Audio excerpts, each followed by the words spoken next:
Eccoci qui, eccoci qui. Ciao a tutti, benvenuti alla prima Rip Marathon del... no, alla seconda ever Rip Marathon. Questa volta TED Talks. In realtà non solo TED Talks. Abbiamo un po' di TED, abbiamo un po' di Talks. Siamo online, credo di sì. Uè, Hertz, grazie. Quanto durerà? Finché resto vivo. Ammetto che questo periodo qui ho molto sonno, nel senso che in vacanza sono stato 2 settimane in Puglia e ho dormito di pomeriggio, ho un po' calato i miei bioritmi, quindi io spero mezzanotte. Hey, hey, ciao Hertz, grazie per la subscription. Cioè, ormai tutti i subscriber su YouTube, su Facebook, sì, vabbè, su Twitch sono le persone più vicine che ho come creator. Cioè, non ho Toms sottoscritto 2 volte, vabbè, cose del genere. Comunque, ragazzi, io direi di partire. Direi che durerà almeno fino a mezzanotte, poi vediamo, vediamo. Allora, il questionario è stato online da ieri, ci sono state un po' di risposte. Chi vuole può sempre joinare, metterla su, dire la sua ancora per un po', lo terrò aperto, a retire in progress slash form. Magari quello un bot che ogni tanto lo ricorda in chat. C'è stato veramente un discreta partecipazione. Ho notato che non ve ne frega una nerchia di ciò che riguarda mindfulness, ehm, curiosità, volete. Quello che ha stravinto è il mitico Cal Newport con il Follow Your Passion is a Bad Advice, che l'ho ovviamente raccomandato infinite volte, l'ho raccomandato io in questi mesi da content creator. Quindi sono contento di vedere che sia al top questo talk. Non è un TED, è un 99U talk. 99U è una conferenza Adobe. E questo talk secondo me è uno dei più belli per una persona che sta avviando la propria carriera. Poi ho visto che secondo è un altro di Cal Newport. Cavolo, ragazzi, questo è stato un sorpasso un po' all'ultimo. C'era Mr. Money Mustache come secondo, che tra l'altro non è neanche un TED Talk, ma è un talk che ha fatto al World Domination Summit. Molto bello, lo vedremo sicuramente. Quest'altro di Cal Newport, ok, faremo una maratona Cal Newport praticamente. E poi si va un po' oltre la democrazia e decido un po' io, faccio un po' di dittatura, seguendo i vostri consigli, ma sicuro voglio farvi vedere questo di Anna Rosling Rönnlund, sicuro. Poi Timmy Urban, e poi diciamo che seguirò a Fear Setting di Tim Ferriss. È stato impegnativo per me anche mettere giù tutte le ipotesi perché ho detto, vediamo un po', ho un paio di playlist di TED Talk inspirational e quindi ho detto, vediamo un po' quali mi sono piaciuti nel tempo. Un paio che non ho visto, ad esempio questo di Josh Kaufman, l'ho messo nella lista, alcuni non li ho visti, 2 o 3, e qualcuno è stato anche suggerito dai lettori. Ovviamente un paio di spam ci sta sicuramente, ma ci sono anche un paio di TED interessanti, vediamo se ci arriviamo. Credo che alla fine ho sempre sognato fare maratone TED Talk in realtà, quindi probabilmente ne faremo più di una. Questa è la prima e vediamo come va. Allora, bando alle ciance. Look 3D, seconda live del giorno, spettacolo. E devo ancora capire bene come strutturare. Beh, adesso arriviamo. Devo ancora capire bene come strutturare le mie presenze sui vari canali. Però, abituatevi a una mia presenza leggermente più assidua su vari argomenti, su Twitch o su YouTube. Ora vediamo. Esatto, a cazzo di cane. In realtà ho chiesto aiuto al mio CDA, ho chiesto aiuto ai miei sostenitori per capire un po' cosa fare, ma alla fine do I look like a guy with a plan? Eh, sì, questa era Google Serve, questo qui era un evento, cioè un evento, in realtà ogni anno Google regalava un paio di giorni lavorativi ai dipendenti per andare a fare volontariato e poi chi partecipava a questa iniziativa aveva una maglietta. Per rispondere sempre a Shalashaska 2, Cos'è un TED Talk? Ulala, ulala. TED Talk. Cos'è un TED Talk? TED è una conferenza molto famosa, una conferenza che nasce da un'idea di non ricordo chi, il fondatore è Harry Marx, non lo sapevo, che nel 90, nell'84 ha iniziato a fare dei summit con amici, spesso imprenditori o founder di aziende, di start-up, e ciascuno faceva un talk su un argomento interessante. E questa è cominciata a diventare molto grande e molto popolare. Ogni anno si fa una TED Conference ufficiale che è a Vancouver, se non sbaglio. Non ricordo dov'è, la Vancouver credo la conferenza ufficiale, e sono nate miliardi di TEDx Conference e ci vanno molti speaker famosi di successo, gente che ha scritto libri. Negli ultimi 2 o 3 anni è un po' calata di qualità, secondo il mio modesto parere. Però sono dei talk che la regola era, mi sembra, 18 minuti, non devono superare i 18 minuti, in cui sì, fanno TEDx ovunque, anche a Lugano mi avevano anche invitato in realtà. Diciamo che l'idea, la punchline è ideas worth spreading, se non sbaglio, quindi idee, è un modo per far circolare le idee. Eh, ok, ragazzi, allora vediamo un po' la lista e senza ombra di dubbio non faccio una scaletta perché andiamo un po' a cazzo di cane, andiamo così un po' a getto. Di sicuro partiamo con Cal Newport, Follow Your Passion is a Bad Advice, che non è un TED Talk come ho detto, ma in realtà è un talk della 99U Conference di Adobe. È un po' più lungo dei 18 minuti storici, è da 22 minuti, ma merita tanto. Come faremo? Metterò full screen, manderò Cal con i sottotitoli e ogni tanto magari può darsi che io interrompo e commento. Così c'è un po' di commenti on top. Perfetto ragazzi, si parte con 6 minuti di ritardo. Welcome to Cal Newport. Si sente bene, penso di sì, ho fatto qualche prova.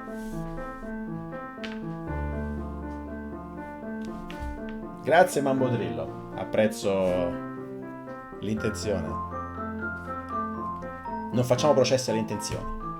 So this is a question I've been researching and writing about for the past 3 or 4 years. Grazie Leomir. And what I wanted to do today was talk about 3 ideas from this work. And I figured we'd go from the philosophical towards the more practical. So we'll begin with the sort of contrarian, hair-raising ideas, and we'll end up with the sort of concrete habits that you could actually put into practice tomorrow to get more out of your working life. So for the first big idea, to help me illustrate this idea, I wanted to use the late Steve Jobs as my example. In particular, I wanted to talk about the summer of 2005, and this is when Steve Jobs took the stage at Stanford Stadium, Leomir.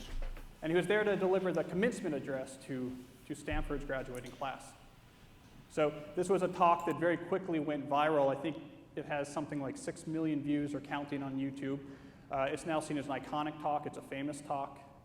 Many of you in this audience have probably seen it, so you know that in this address, Jobs made a lot of really interesting points. But if you go back and look at the traditional media and the social media reactions that immediately followed this speech, it becomes clear that there was one point in particular that people got really excited about.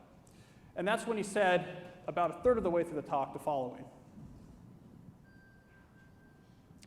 Now again, there's different ways to interpret what Jobs actually meant by this, but if you go back to the traditional media and the social media reactions that surrounded the talk, a clear consensus emerges. People are pretty sure they understand what Jobs meant to say. And in particular, we see this phrase show up often in those summaries.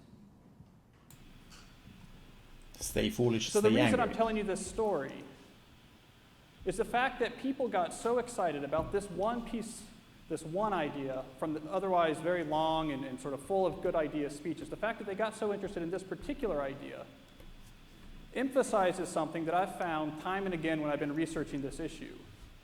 And that's the fact that American culture is obsessed with this idea that the only way to end up happy in what you do for a living is to follow your passion.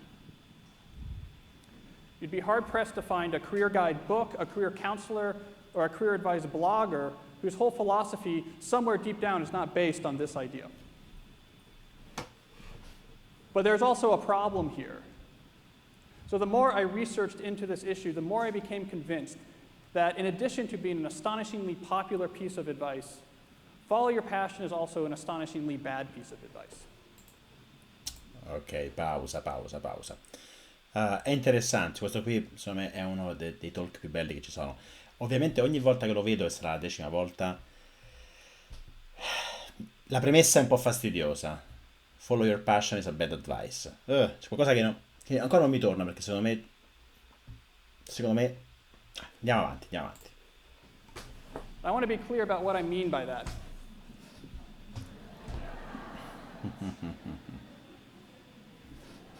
In science, it's very hard to get things named after you, so I really overcompensate when it comes to my writing. There's nothing that's not too much. But what I'm saying here is that I have nothing against the goal of ending up passionate about what you do. In fact, that's what this whole talk is about. How do people actually get there? What I'm arguing, however, is that the specific strategy of identifying a pre-existing passion and then following it is a bad strategy for achieving that goal. Ok, già così siamo più tranquilli. Quello che lui sta dicendo è che l'idea che tu dentro abbia una qualche passione che devi cercare, che devi andare che ce l'hai già dentro e devi solo cercarla e poi seguirla, questo è sbagliato. Che in effetti, se ci pensiamo, è un po' il concetto tra fixed mindset e growth mindset, no? Cioè non è che noi abbiamo già dentro delle passioni. In realtà io sto dalla sponda completamente opposta. Sono quasi convinto che non abbiamo free will, per cui se io sto vicino a qualcuno che fa equitazione, mi appassiona di equitazione. There's a couple reasons I believe this. First, follow your passion presupposes that you have a pre-existing passion that you can identify and follow. We actually don't have a lot of evidence that this is true for most people. In fact, one study I wrote about had a psychologist take a large group of seniors, this is at a Canadian university, a large group of seniors, and they subjected them to all of these questionnaires to try to figure out what, if anything, they were passionate about. And I went back and went through the data, and even being very generous in my accounting, it was less than 5% of these students that actually had a passion that was even remotely relevant to a career choice. Ho visto studi che parlano del 20%, però comunque il concetto è che la maggior parte delle persone non hanno idea di cosa li appassioni, così dal nulla. Probably guessed the number one passion in Canadian university was hockey. Turns out.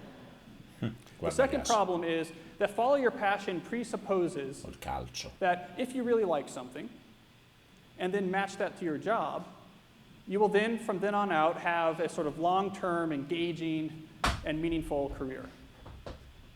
And this turns out to be an incredibly simplistic and reductive understanding of workplace satisfaction and what's involved in actually building a long-term career that provides both meaning and engagement.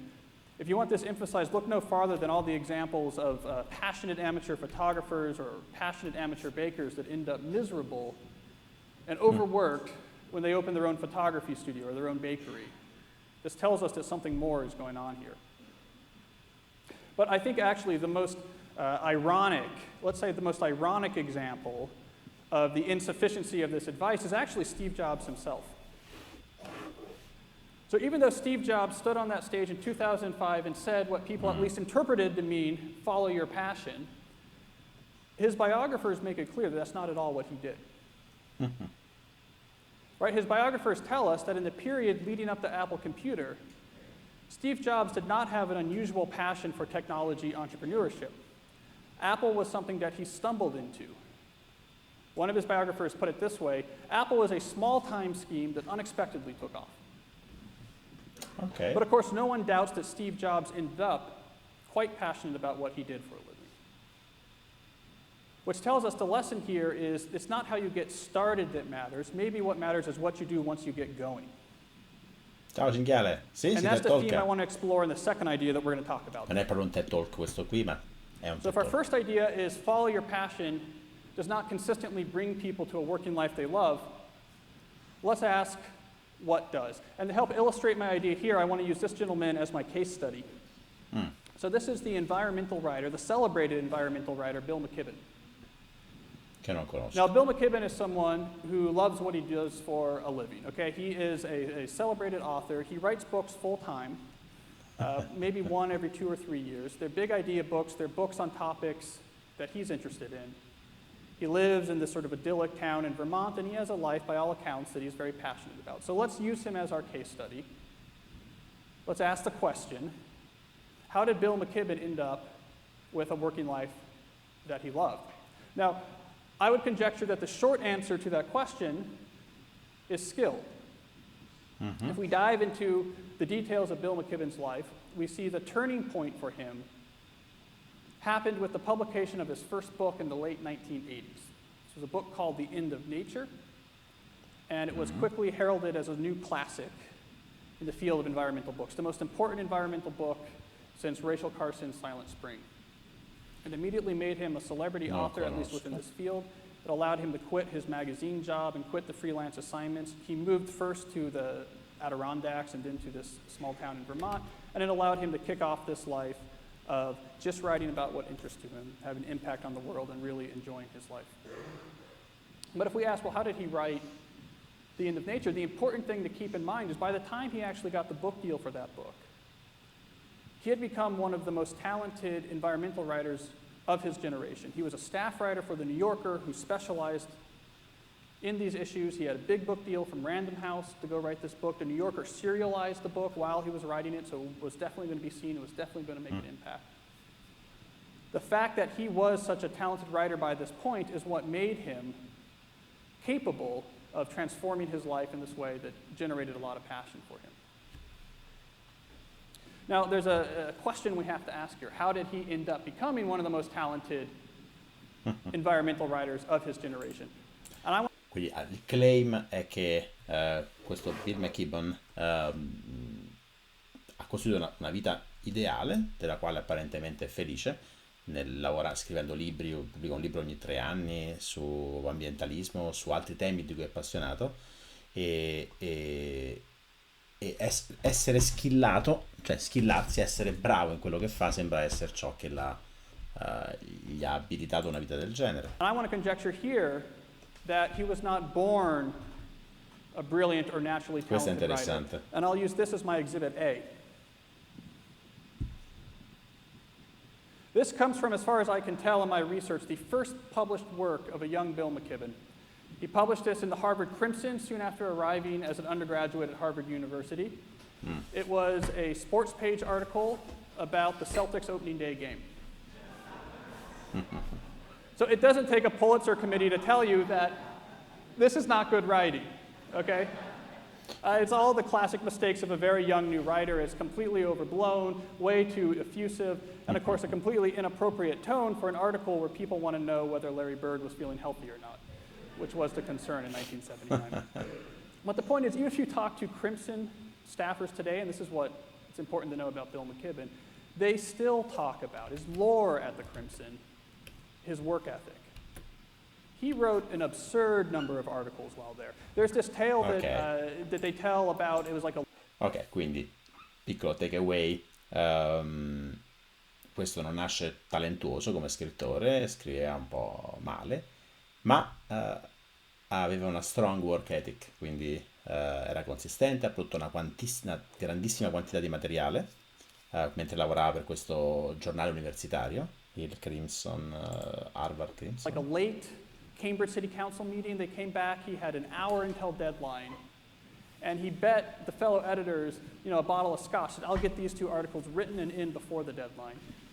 And he won that bottle of scotch because that's the type of work ethic he had. He wrote an absurd number of articles and through sheer brute practice became a better and better writer. And by the time he graduated Harvard, he was the editor of the Crimson. That put him on the radar of Bill Shawn at the New Yorker, who hired him. Ok, state vedendo? Cioè, mentre stava laureandosi ad Harvard, ha lavorato come un pazzo su questo giornale, non so bene cosa sia, un giornale universitario, la Harvard Crimson. Alla fine, quando lui si è laureato, era ormai editor, non ricordo che ruolo aveva, e era chief editor, non ricordo, era un ruolo importante dentro questo giornale interno, e questo l'ha fatto notare da questo tizio al New Yorker che l'ha To assunto. edit those short talk of the town pieces in the front of the magazine. He worked at that really hard. They let him start tackling longer pieces. Eventually became a staff writer. He could specialize in the environment. Then the end of nature happened. And he was able to transform his life into this one that he's very passionate about. So that gives us our long answer to the question. How did Bill McKibben end up loving what he did for a living? He systematically, over a period of almost 10 years, built up a rare and valuable skill, and then used that skill as leverage to take control of his working life and shift it in directions that Rare resonate. and valuable skills. Leverage the control. Now, McKibben is an important example for us to talk about, because when I went and researched this systematically and found lots of people who, like McKibben, love what they do, this was the pattern that showed up most frequently. The most frequent pattern was they systematically built up a rare and valuable skill, then used it as leverage. Build After a rare while, I and began to valuable summarize skill. it this way. You cannot And use expect it a as really good leverage. working life until you're really good at something. Ok. And that reality was reinforced again and again if you look into the real details and not just the short stories of how people end up in these remarkable lives. Now, when I talk about these research results, there is an objection that comes up quite a bit almost exactly at this point. So I've learned to try to head it off and actually just address it explicitly in case you're worrying about it yourself. And this objection came up so much that in my last book I actually gave it a name. As I said, I like to name things. I should have called this the Newport argument from pre-existing passion, or Newport's law about pre-existing passion. This argument goes something like this. The only way that you are going to be able to persist systematically over years in improving a rare and valuable skill is if you have a huge amount of passion for that topic. Therefore, to say that the secret is you need to systematically build up skills, that's no different than saying you have to figure out what you're passionate about and go after it. So this objection Ok. says, therefore, Cal, you're really saying nothing different than just follow your passion. Esatto. Ma It makes intuitive sense, but actually there's no evidence to back it up. If anything, the evidence points us in the other way. So I want to turn to this gentleman to help me make this argument. This is the late Benjamin Bloom, the sort of esteemed educational psychologist from the Benjamin University Bloom, of the Chicago. Bloom taxonomy. Now, Bloom launched this massive multi-year, multi-PI study whose whole goal was to understand how people build up world-class talent. They took a huge number of tassonomia di virtuosos in Bloom both intellectual, vorrei studiarla come academic, si deve. athletic, and musical fields, and they threw a bunch of grad students at them to basically break down every element of their life and quantify it and code it and try to systematically understand how did they get where they are? How did they become a great neurosurgeon or a great mathematician or swimmer or violin player? Cosa ha scoperto And one of the Bloom? most striking findings from this study is that these people who ended up with an exceptional amount of skill, for the most part, did not start with an exceptional amount of talent for their field Ciao Marco. or an exceptional amount of passion. The more consistent pattern that you see when you look in this research goes something like this. Early in life, they have a serendipitous positive encounter with their field. For example, a piano Questo è il punto cruciale secondo me di questo talk. Questo è il punto cruciale secondo me di questo talk. E che fa mettere in discussione veramente tutto il sistema scolastico.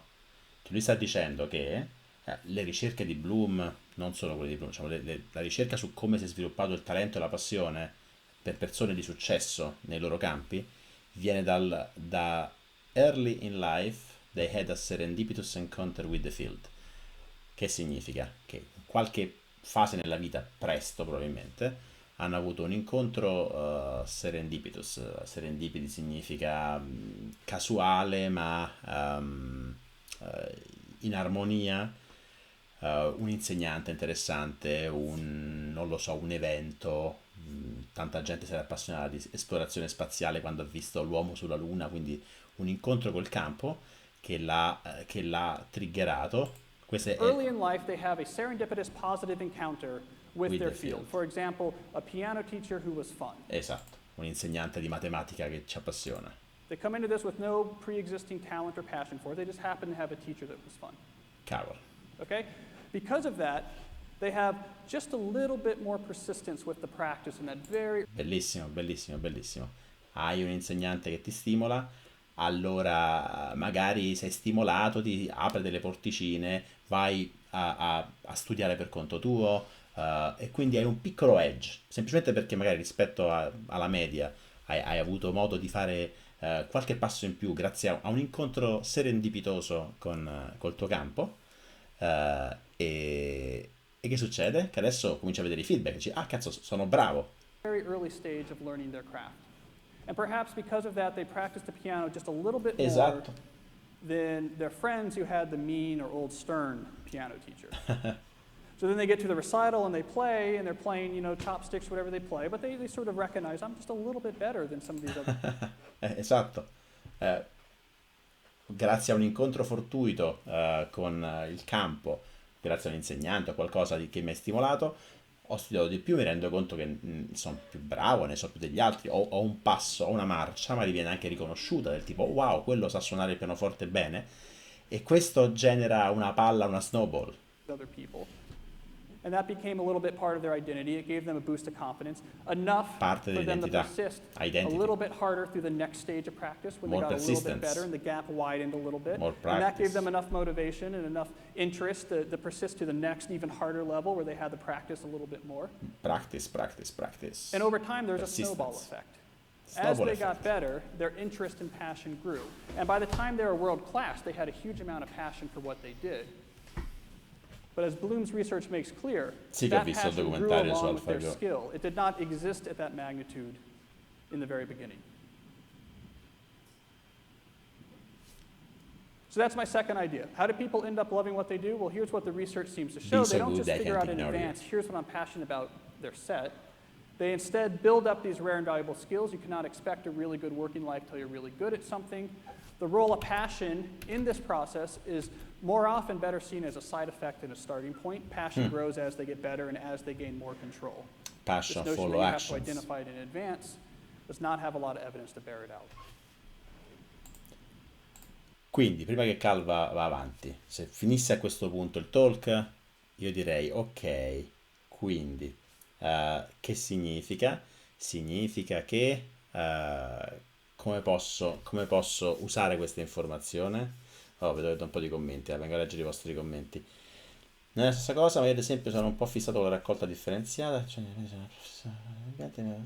40, esatto, va bene, sì. Ok, PK50 dice, da quello che ho sentito però sembrerebbe interessante fare un collegamento anche con il concetto di libero arbitrio. È vero, lì arriviamo. Lello, ottimo, sono contento di stare in discussione. Comunque dicevo, se il talk finisse a questo punto, cosa mi sentirei, che riflessioni avrei fatto? Se fossi uno ancora alla ricerca della propria strada nella vita, direi, allora forse devo smettere di cercare, devo lasciarmi ispirare, agire in maniera deliberata, adesso arriveremo su deliberate practice, e lasciarmi ispirare, agire, avere dei feedback continui, migliorare, diventare bravo in qualcosa, mostrarmi, cioè misurarmi e riconoscere che ho un edge. Questo di solito triggera uno stimolo maggiore per continuare a esercitarti e diventare bravo in quello lì, e quella diventa tua passione. Ok. So let's get a little bit more concrete with this third idea. Let's say you buy this notion that Allora, rispondo anche al buon Potpov. Sulla prima parte credo che comunque quando uno si guarda indietro alla fine tende a dare un senso a quel processo. Ok, questa si chiama razionalizzazione, ovviamente. Però sulla prima parte cosa intendi? the systematic development of rare and valuable skills is key to a working life you love. How do you actually do that? Ok, Say today, let's say in a creative or knowledge work type field. So I think the evidence suggests that this type of work plays a crucial role. Right, we have Deep work. decades of research from performance psychology as well as neuroscience that tells us that this state È of una critica a cognitive Jobs. strain, where you persist even though it's uncomfortable, è is complicato exactly the seguire. state in which you improve at a cognitive skill. Ok, qui sta introducendo il concetto di deep work. A parte che deep work è so good I can't ignore you, Ce li ho entrambi. Allora, qui sta dicendo che il modo per fare questo snowball effect, dopo la miccia iniziale, dopo l'accensione iniziale dello stimolo di qualcosa, è il deep work, cioè fare delle sessioni non interrotte di lavoro per costruirsi queste rare and valuable skills, che adesso sono ormai rare e valuable, appunto. Allora, come dice Artins, dato questo ragionamento non ne consegue che ciò che chiamiamo talento sia in realtà quel piccolo vantaggio. Sì, se assumiamo che ci sia zero componente genetica o di... cioè, ovviamente non è solo così. Il talento è buona percentuale, deliberate practice, è pratica, è persistenza e tanto altro. Un po' contano i dati che ti sono stati tirati alla nascita. Un po' conta. Solo che c'è chi dice, persone da fixed mindset che dicono quello è bravo, io non so cantare, quello è bravo a cantare, quindi cose che esistono alla nascita e quindi immutabili, e quello è sbagliatissimo. E però c'è anche questa cultura un po' americana di dire che chiunque può raggiungere tutto, che è più vera come siamo nati, siamo destinati ad essere, però io trovo che sia un mix dei due. Nasci con dei numeri, 20% conta i dati lanciati alla nascita, il restante 80% lo puoi costruire. So the heuristic is simple. If you want to No, appunto, Mambo Drillo. Dico in realtà no, non proprio. Però il concetto credo che sia... tu puoi avere delle piccole predisposizioni, ovviamente. Però l'impatto di chi è attorno, di cosa, cosa con cui vieni stimolato, è più importante dei dati che vengono lanciati alla nascita. want to be cultivating a rare and valuable skill in a knowledge work or Sì, il creative basket pursuit, ovviamente, a certo, non-trivial altezza. fraction of your work hours have to be dedicated to this type of work. There's actually no way to get around that. So that's easier said than done. So what I want to talk about now in these final minutes are what are some actual concrete things you can do within your Vediamo. working life to make sure that deep work plays a successful and frequently occurring role. So the first of these three concrete ideas is something that you've heard about before. It's something that is simple, and because of that, people ignore it, but they really shouldn't. And that's the simple Vediamo. technique of time blocking. Time Right, blocking. we know what this is, right? Instead of being reactive about your day, you plan out in advance. This is what I'm going to do here, this is what I'm going to do there. Questa è una cosa che cerco di fare anch'io, il time blocking. Time blocking, e farò una live apposta perché mi piace, perché sono anni che uso questa tecnica con risultati più o meno buoni, complessivamente buoni. Time blocking significa planning in advance. Ho anche scaricato un bellissimo libro di Laura Van der Kram, se non sbaglio. Dove sta? Vieni fuori. Vieni fuori. Ho anche scaricato questo bellissimo 168 ore settimanali, un paper planner per fare time blocking. Non l'ho usato tanto, preferisco usare Google Calendar e così via. Se Einstein fosse una torpignatara. Ma sai quanti Einstein esistono che non sono mai diventati Einstein? Sai quanta gente che aveva i numeri per diventare Einstein, magari che è nata in Congo, che non è diventata Einstein? There. This is a sample time block document from my notebook. As you can see, I block my hours on the left. On the right, I elaborate where Quindi needed. time blocking è una On the tecnica immediate che right, io I leave myself suggerisco. extra space so that I can repair the schedule as it gets disrupted during the day. It's simple. Now, of course, time blocking has lots of sort of general productivity benefits. It forces you to make critical decisions about your time. Sì, vero. I think more importantly, it forces you to come to grips with how long things actually take, which turns out to play a crucial role. Darfur è qui. But when it comes to deep work in particular, it's absolutely necessary. Deep work is not a natural activity. It's not something that you're going to do spontaneously. If you're not planning in advance what you do when, it's not going to show up in your schedule. So this is sort of the foundation on which deep work makes its way into knowledge work, working schedules. As you can see in line 4, there's a mistake, and I'm embarrassed about that. I mean, you all caught that. I didn't have time to fix it. Now, this is an example of the second technique I wanted to talk about. And no, you don't have to actually do algebra for this technique. This is an example of me applying the technique, which says even if you put aside time for deep work, it doesn't mean that you're actually going to get the right cognitive strain out of that period, right? Because our brains have evolved to be very conservative about energy expenditure. Deep work is fabulously energy intensive. If you just tell your mind, let's think hard about this, it'll find a way to avoid the hard things. It'll be like, well, this is kind of interesting. Well, what about this? No, we got to stop thinking about this as soon as you actually have to solve an equation, which happens often in your field, I'm sure. The solution that I have found works well is to have as the goal of every deep work session an artifact.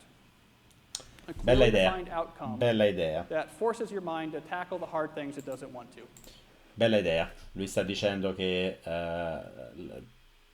in ogni sessione di deep work, quindi quando dice adesso mi faccio, lui spesso fa sessioni di blocchi di 4 ore mattutini, quello che ambisco a fare anch'io, su un problema, uno o più problemi, però non interrotti, non disturbabili, in profondità, con l'obiettivo di accrescere le proprie skill, è il modo di fare deliberate practice, ma lui si mette sempre come obiettivo di produrre un artefatto a fine sessione. Quindi non so, l'obiettivo è produrre un articolo, produrre qualcosa. Bella idea. So I'm a theoretical computer scientist in my day job. That means most of my deep work sessions are aimed at proving theorems. The artifact I try to produce from each of these sessions is what I call a problem notes document. That's an example of one. Problem note document. It's a document where I force myself to take the technique I was trying and actually work through the mathematics, formalize it, and figure out exactly where the counterexample is or exactly where I get stuck. Now, this is a terrible pain in the ass to do, and my mind would prefer not to do this. It prefer to say, this is probably not going to work, let's try another technique. But because I have this artifact, it forces me to do that strain. Right, so the final technique, digital minimalism, is to understand the act of focusing itself. Okay, so let's say you put aside the time, let's say you have an artifact. Now you actually still have to think hard and produce this artifact during your session. And the best piece of advice I have about this, from thinking and writing about focus for a while now, is that you have to think about it like you would think about pull-ups. It's easy to understand what it is, but it's very hard to do a lot of it if you're not training. Now, I've worked with students and graduate students and professors on this for quite a while, the systematic training of your ability to focus. And that's why I'm showing you up here one of these filters like Leech Block that can help you turn off access to distracting websites. Da qui poi That's actually the mindset you need, like an athlete, to build your ability up to focus. I often tell people when they're working on this ability that adding 10 minutes to your amount of time you can focus after every 10 sessions is about the rate at which your ability can grow. If you start with 30-minute sessions, do 10 of those successfully before you go to 40, and then do 10 of those before you go to 50. That's about how slow it is to increase this ability to focus.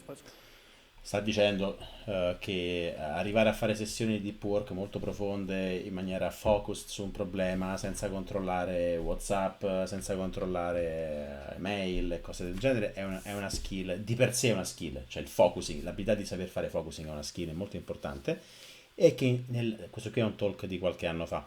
Nel libro successivo che lui ha scritto, che è Digital Minimalism, la esplora molto più in profondità questa skill.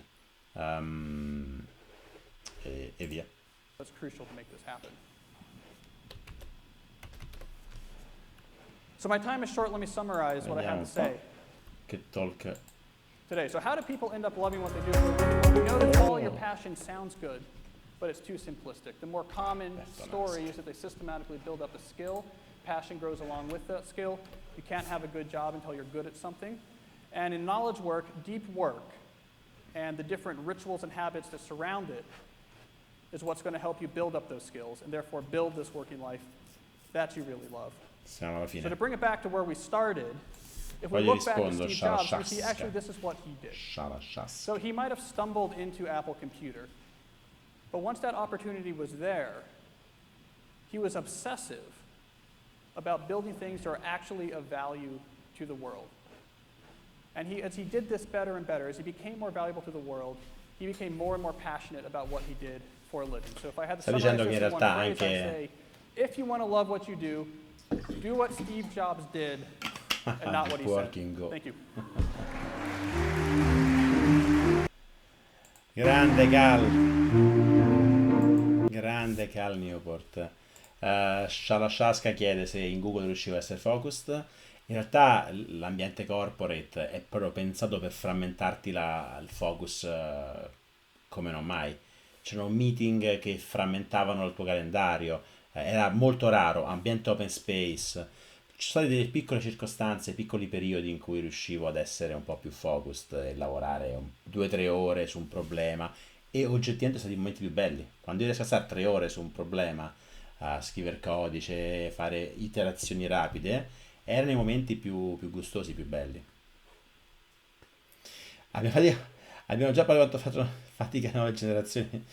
Quello infatti secondo me è il problema più grave delle generazioni, delle nuove generazioni, quelle che vengono dopo la mia. Generazioni che non hanno mai visto il mondo prima dell'internet e anche prima del mobile, quindi di internet ovunque. Io ho vissuto un'epoca in cui ci si poteva annoiare, quindi se stavi a fare una fila alla posta, stavi facendo la fila alla posta e non avevi nient'altro da fare. In realtà il ricordo di quella vita che fu per me è la mia arma segreta perché alla fine io riesco a stare concentrato per tante ore su una cosa e quello secondo me ad oggi è un edge importante. Bene ragazzi, molto molto bene. Bello, siamo partiti col piede giusto. Quindi Cal Newport, ora secondo in classifica è un altro di Cal Newport e ce lo vediamo subito, ce lo vediamo. Why you should quit social media, è molto interessante. Cal Newport, TED Talk, Why you should quit social media. 13 minuti, questo è più corto, 13 minuti. Allora, vediamo un po'. Marco dice, sto vedendo in uni quante persone hanno un DSA. No, cos'è un DSA? Che è un HDAD, cos'è? Un disturbo... Non so se... disturbo dell'attenzione? Cos'è? È tipo ADHD? Vediamo un po' cos'è. DSA italiano. Disturbo specifico di apprendimento. Ok. Sono ADHD in America. Attention Deficit Hyperactivity Disorder. Sarà simile. Ok, sì, sicuramente sì. Sicuramente sì. Consiglio The Distracted Mind, Art Teens, un libro molto famoso fatto da neuroscienziati. Vediamo un po'. Io sono leggermente meno interessato a questi topic perché mi sento abbastanza, come dire, ho gli anticorpi, mi sento vaccinato, non ho problemi di carenza di focus, però vedo in molti giovani, vedo che questo è un problema, questo è un problema. Fate deep work, meditazione anche aiuta molto. Ogni tanto io ci provo, ricomincio, poi la mollo. La meditazione aiuta tantissimo. Stai 10 minuti a guardare il muro e ti viene la voglia di incazzarti. Lo fai ogni mattina, poi dopo ti passa. Bene, facciamoci ancora un'altra botta di Cal Newport e poi andiamo avanti. Vai Cal, vai, vai. Questo è un TEDx. All right, so you probably don't realize that right now you're actually looking at something quite rare because I am a millennial computer scientist, book author, standing on a TED stage, and yet I've never had a social media account. Sì, How this vabbè. happened was actually somewhat random. You know, social media first came onto my radar when I was at college, my sophomore year of college. This is when Facebook arrived at our campus. And at the time, which was right after the first dot-com bust, I had a dorm room business. I had to shut it down in the bust. And then suddenly this other kid from Harvard named Mark had this product called Facebook, and people were getting excited about it. So it's sort of a fit of somewhat immature professional jealousy. I said, I'm not going to use this thing. I'm not going to help this kid's business. What's that? 2016. So anyways, I go along my life. I look up not long later, and I see that everyone I know is really hooked on this thing. And from the clarity you can get... Ah, però seriamente, questo è un bel talk. Sembra un po' vecchio, è del 2016. E vediamo gli argomenti che mostra sono molto interessanti. Lui è veramente bravo, però bravo a esporre, bravo a parlare. Mi piace tantissimo Cal Newport, ovviamente. Poi ora lavora con Scott Young molto, che è un altro fenomeno, quindi del mondo del learning. Seguo anche il suo podcast. Questo è più corto, più breve, più simpatico. Vediamo con gli occhi di 5 anni dopo. When you have some objectivity, some perspective on it, I realized this seems a little bit dangerous, so I never signed up. I've never had a social media account since. So I'm here for two reasons. I want to deliver two messages. The first message I want to deliver is that even though I've never had a social media account, I'm okay. You don't have to worry. It turns out I still have friends. I still know what's going on in the world. As a computer scientist, I still collaborate with people all around the world. I'm still regularly exposed serendipitously to interesting ideas, and I rarely describe myself as... Quanto gli piace serendipitously? La parola serendipitous. Cioè quasi come fame French per il nostro Ben Felix. Tra l'altro Cal Newport nell'ultimissimo libro che ha scritto, che è qualcosa di contro le mail, A World Without Email, e lo so che ci stai pensando tu, mio caro memista. Nel suo ultimissimo libro, che è A World Without Email, che non ho letto, che mi sembra andare in una direzione un po' troppo estrema, addirittura anche da criminalizzare l'email, quando l'email, se vogliamo, è uno strumento asincrono per eccellenza, e seppure, ok, anch'io ho tante mail e tanto spam, in Google ti fai la palestra, ricevi 10.000 mail al giorno e devi imparare a gestirle. Quindi diciamo, sta andando in direzioni un po' troppo estreme, a mio avviso, però forse no, non lo so. As lacking in Pure Knut, da Donald Knut. I've been okay, but I'd go even farther. I'd go even farther and say not No, dai, only le mail sono buone. am I okay without social media, but I think I'm actually better off. Vediamo un po'. I think I'm Perché? happier. I think I find more sustainability in my life, and I think I've been more successful professionally because I don't use social media. Ok. So my second goal here on stage is to try to convince more of you to believe the same thing. To see if I could actually convince more of you that you too would be better off if you quit social media. So if the theme of this TEDx event is future tense, I guess in other words, this would be my vision of the future, would be one in which fewer people actually use social media. Okay, so that's a big claim. I think I need to back it up. So I thought what I would do is take the three most common objections I hear when I suggest to people that they quit social media. And then for each of these objections, I'll try to defuse the hype and see if I can actually push in some more reality. So this is the first most common objection I hear. Se non usi That's social not media. a hermit, that's actually a hipster web developer down from 8th Street. Hipster or hermit, sometimes it's hard to tell.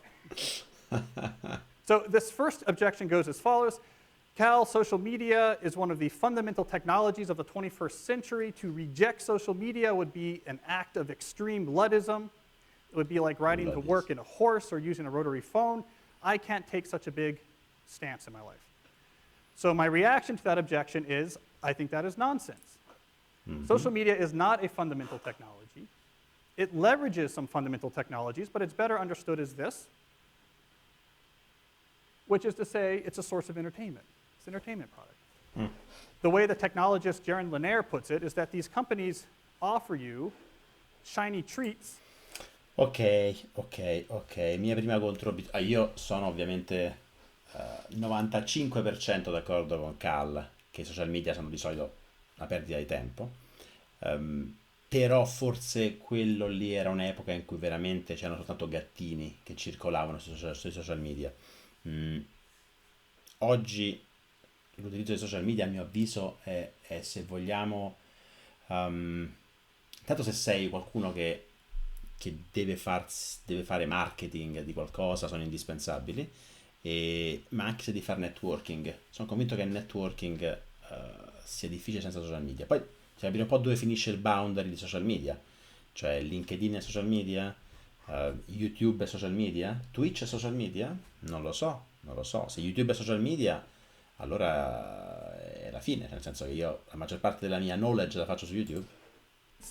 In exchange for minutes of your attention and bytes of your personal data, which can then be packaged up and sold. So to say that you don't use social media should not be a large social stance. It's just rejecting one form of entertainment for others. It should be no more controversial than saying, I don't like newspapers, I like to get my news from magazines. Or I prefer to watch cable series as opposed to network television series. It's not a major political or social stance to say you don't use this product. My use of the slot machine image up here also is not accidental, because if you look a little bit closer at these technologies, it's not just that they're a source of entertainment, but they're actually a somewhat unsavory source of entertainment. We now know that Addiction, many of the major social media companies hire individuals called attention engineers of who borrow course. principles from Las Vegas casino gambling, among other places, to try to make these products as addictive as possible. Su questo argomento consiglio anche di seguire Tristan Harris, ex Googler, UX designer, uscito, pentito, che racconta un sacco di cose. Tra l'altro lui è stato uno dei fondamentali, diciamo, interpreti del documentario di Netflix che si chiamava The Social Network? No, un documentario Netflix. Mm.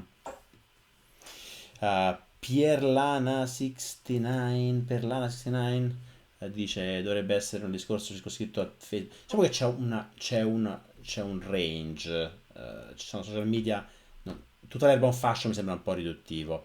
Tu più mescoli Instagram e TikTok che sono proprio la spazzatura per definizione, a Facebook che è la spazzatura ma ci stanno i parenti e quindi se vuoi far vedere a tua nonna, a tuo zio, a tuo cugino che succede nella vita, a Twitter che invece non la reputa affatto spazzatura.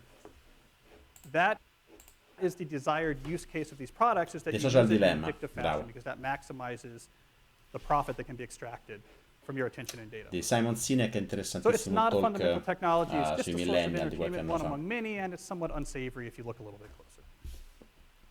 Ah, ciao Reset. So here's the second common Benvenuto. objection I hear when I suggest that people quit social media. The objection goes as follows: Cal, I can't quit social media because it is vital to my success in the 21st century economy. If I do not have a well-cultivated social media brand, people won't know who I am, people won't be able to find me, opportunities won't come my way, and I will effectively disappear from the economy. Ok, questa è una critica che farei io subito, direi sono supportive di questa critica, vediamo come la smonta Cal. So again, my reaction is, once again, this objection also is nonsense. Vediamo. So I recently published this book that draws on multiple different strands of evidence to make the point that in a competitive 21st century economy, what the market values is the Deep and ability to valuable produce skills. things that are Rare rare and valuable. and are valuable. You can produce something that's rare and is valuable, the market will value that. What the market dismisses. Bellissimo, questo qui è un suo centro, è un suo nodo di cui parla tantissime volte. Quello che la società ad oggi dà valore e darà sempre più valore in futuro è la capacità di produrre cose che sono rare e utili per la società. Quello che la società non darà alcun valore sono quelli che lui chiama shallow work, quindi quei lavori che sono facilmente rimpiazzabili un domani, che non spingono più in là la qualità della nostra For the produzione most come part, esseri are umani. activities that are easy to replicate and produce a Easy to small amount of replicate value. a small amount of value. Well, social media use Cassiere. is the epitome of an easy to replicate activity that does not directly produce a lot of value. It's something that any 16-year-old with a smartphone can do. By definition, the market is not going to give a lot of value to those behaviors. It's instead going to reward the deep, concentrated work required to build real skills and to apply those skills to produce. D'accordissimo Cal, però infatti non stiamo dicendo che non c'è 100% di A, 100% di B. Ci sta che Yuval Noah Harari va in meditation retreat per 6 mesi, scrive un libro bellissimo e poi usa anche social media per pubblicizzarlo, Produce things like a craftsman that are rare and that are valuable. To put it another way, if you can write an elegant algorithm, if you can write a legal brief that can change a case, if you can write 1,000 words of prose that's going to fixate a reader right to the end, if you can look at a sea of ambiguous data and apply statistics and pull out insights that could transform a whole business strategy, if you can do these type of activities which require deep work ok? that produce outcomes that are rare and valuable, people will find you. You will be able to write your own ticket. You will be able to build the foundation of a very meaningful and successful professional life, regardless of how many Instagram followers you have. So this is the third. Ok, questo è un interessante argomento. Lui dice che se la qualità a un certo punto attrae. Cioè il problema qual è? Che nonostante io sia veramente una persona che proprio il marketing lo odia, che proprio dà proprio fastidio quando sente la gente parla di marketing e di advertisement e di non lo so, però è difficile essere trovato se non esisti da nessuna parte sui social. Comunque. Third common objection I hear when I suggest to people that they quit social media, and in some sense I think it might be one of the most important. So this objection goes as follows. Cal, maybe I agree with you, maybe you're right, it's not a fundamental technology, maybe using social media is not at the core of my professional success, but you know what? It's harmless. I have some fun on it. Weird Twitter is funny. I don't even really use it that much. I'm a first adopter. It's just kind of interesting to try it out, and maybe I might miss out on something if I don't use it. What's the harm? So again, I look back and I say, this objection also is nonsense. Non è una super In this case, what it objections. misses is what I think is a very important reality that we need to talk about more frankly, which is that social media brings with it Addiction. multiple, well-documented, significant harms. And we actually have to confront these harms head-on when trying to make decisions about whether or not we embrace this technology and let it into our lives. So one of these harms that we know this technology brings has to do with your professional success. So I just argued before that the ability to focus intensely to produce things that are rare and valuable, to hone skills that the marketplace values, that this is what's going to matter in our economy. But right before that, I argued that social media tools are designed to be addictive. Addiction. The actual desired use case of these tools is that you fragment your attention as much as possible throughout your waking hours. That's how these tools are designed to use. Well, we have a growing amount of research which tells us that if you spend large portions of your day in a state of fragmented attention, Fragmented so attention. large portions of your day where you're constantly breaking up your attention, take a quick glance, do a just check, let me just quickly look at Instagram, that this can permanently reduce your capacity for concentration. Questo è vero, questa è la parte più... In other words, you Stop, affronto un po' di commenti vostri. Mambo Drillo risponde a Marco Bertuzzo se mi sono perso qualcosa. Se si è fatto un topic che può facere conoscenza, non vedere addiction è un problema, piuttosto una ossessione positiva. Beh, però addiction è sempre un problema, eh. Sono d'accordo che le ossessioni talvolta sono ciò che spingono a creare cose di valore, però l'addiction è sempre un problema. Quindi, Red Nick, ho cancellato le app dei social quasi un anno fa dopo aver visto questo talk. Per me hai abbastanza ragione. Diciamo che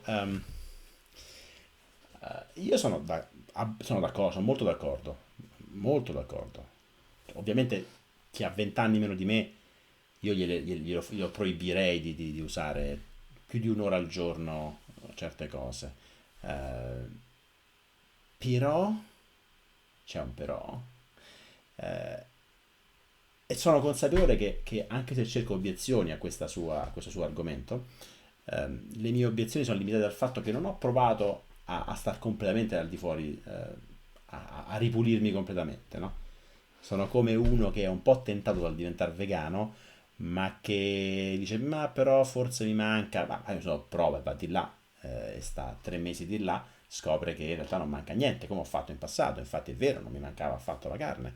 Quindi probabilmente le mie obiezioni che posso fare a questo argomento sono comunque circoscritte mentalmente, sono limitate.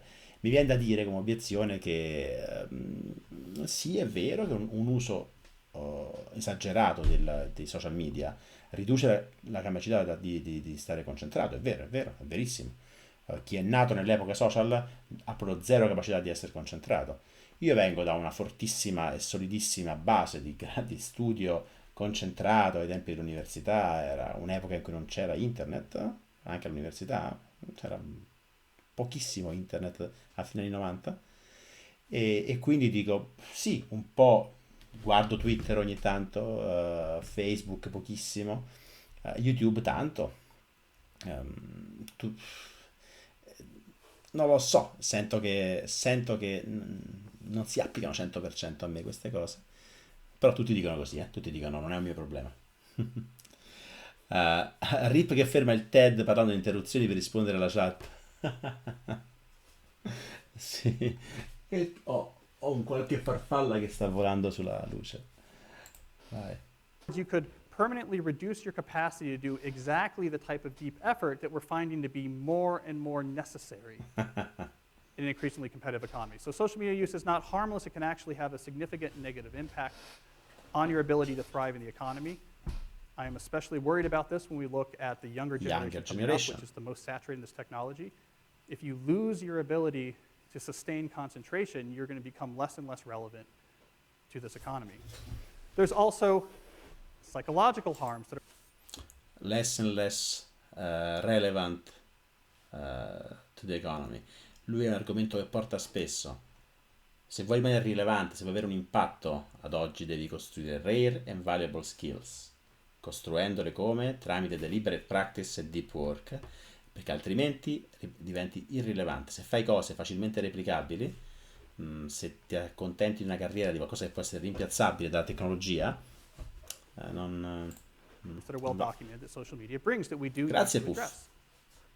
So we know from the research literature that the more you use social media, the more likely you are to feel lonely or isolated. We know that the constant exposure to your friends' carefully curated positive portrayals of their life can leave you to feel inadequate and can increase rates of depression. And something I think we're going to be hearing more about in the near future is that there's a fundamental mismatch between the way our brains are wired and this behavior of exposing yourself to stimuli with intermittent rewards throughout all of your waking hours. Ok, che qui entriamo proprio in neuroscienza pura. Cioè, da una parte la dopamine addiction, quindi il cercare continuamente di vedere notifiche. Non è soltanto social media, io questo lo estenderei anche a tutto ciò che dà notifiche. Io ho detto spesso le notifiche sono sempre azzerate, ho pochissime notifiche sul mio telefono abilitate, quindi non è soltanto social media, è proprio l'addiction alle notifiche, al cercare continuamente c'è cosa di nuovo, c'è roba nuova, quindi quello lì ha dei problemi, è simile al gioco d'azzardo, è simile al gambling, simile a alcune forme di dipendenza. Poi ha parlato anche di depressione o altri problemi associati al fatto che sui social, ma in realtà su internet, ti compari sempre col resto del mondo e ovviamente sei sempre inadeguato. Questa è una cosa che un po' la soffro anch'io in realtà. In realtà un po' la soffro perché una volta, quando non c'era internet, era facile essere il più bravo del quartiere, era facile essere scalare la montagna dell'essere il più capace in qualcosa in un ambiente geograficamente ristretto. Oggi hai un'idea figa, vai su internet e l'hanno già fatta in 100. Ti fa incazzare. Oppure dici lancio un blog, sì, ma questi altri 1000 blogger scrivono meglio di me. Però che male c'è se 1000 scrivono meglio di te? Alla fine siamo 8 miliardi. Se sei il millesimo in classifica è come se fossi un calciatore di Serie A alto. Quindi, però una volta non ti potevi confrontare, per cui era più facile essere tra i migliori. Però non avevi lo stimolo di gente che stava sopra, che ti poteva stimolare a diventare ancora migliore. Però forse era meno stressante e meno deprimente. So it's one thing to Scusate le spend a troppe couple hours at the interruzioni. slot machine in Las Vegas, but if you bring Bravo, the slot Giuseppe. machine with you and you Scarica pull that Rich. handle all day long from when you wake up to when you go to bed, we're not wired from it. It short circuits the brain, and we're starting to find that it has actual cognitive consequences, one of them being this sort of pervasive background hum of anxiety. Anxiety. Now, the canary in the coal mine for this issue is actually college campuses. If you talk to mental health experts on college campuses, they'll tell you, along with the rise of ubiquitous smartphone use and social media use among the students on the campus came an explosion of anxiety-related disorders on those campuses. Ok. So that's the Cazzo, mi canary in the spiace, coal mine. poveracci. This type of behavior is a mismatch for our brain wiring. It can make you feel miserable. So there's real cost to social media use, which means E le you're social trying dilemma to lo fa vedere decide, questo should I use aspetto. this or not? Saying it's harmless is not ragazzina enough. You actually aveva have questi to problemi. identify a significantly positive, clear benefit that can outweigh these potential Ok, completely dove non-trivial potrebbe harms. stare questo benefit? Qualche esempio lo So porti? people often ask, okay, but what is life like without social media? That can actually be a little bit scary to think Non l'ha about. detto. What I've found from people I know who've gone through this process, there can be a few weeks that are difficult. It actually is like a true detox process. The first 2 weeks can be uncomfortable. You feel a little bit anxious. You feel like you're missing a limb. But after that, things settle down. And actually, life after social media can be quite positive. Lui ha anche lanciato in realtà una challenge, una digital minimalism challenge molto interessante sul suo prossimo libro dopo di questo qui che è stato digital minimalism, quindi ha molto espanso questo argomento di questo TED Talk. Allora, credo che per, per l'ANA 69 esempi concreti di cosa non è facilmente rimpiazzabile. Io ho fatto una cosa molto figa un paio di mesi fa, e ho ancora qui con me il resoconto. Ho passato tipo 2 giorni senza nessun device, senza internet. E ho scritto un paper di proprio in quei 2 giorni lì. Mi piacerebbe anche strutturarlo e pubblicarlo in qualche modo. Ehm, Tutte le funzioni. A cosa mi serve il PC o internet o cose digital. Quindi veramente banking, quindi cose legate ai soldi, acquisti, scrittura, vedere movies, YouTube, podcast, journaling, videogames, note taking, productivity, mille funzioni. E poi per quante con cosa può essere rimpiazzabile, qual è il ruolo di internet, quanto è necessario. Ho fatto un piccolo studio, sarebbe figo poi magari fosse no, in realtà sabato e domenica, è stato un weekend, è stato un weekend. Quindi ho fatto un esperimento di 2 giorni proprio senza neanche accendere il cellulare. È stata una figata, ragazzi. Cioè io tipo il domenica pomeriggio ero un po' stanco, ho dormito come un ragazzino sul divano, cosa che invece non mi accade quando sono sempre connesso. E ho letto un libro, penso, in 2 giorni. Eh, There's two things I can report back to you from the world of Sono un no po' social media tentato, use. a First, fare it in can be culo quite productive. tutti. Be quite productive. So I'm a professor at a research institution. I've written 5 books. I rarely work past 5 p.m. on the weekday.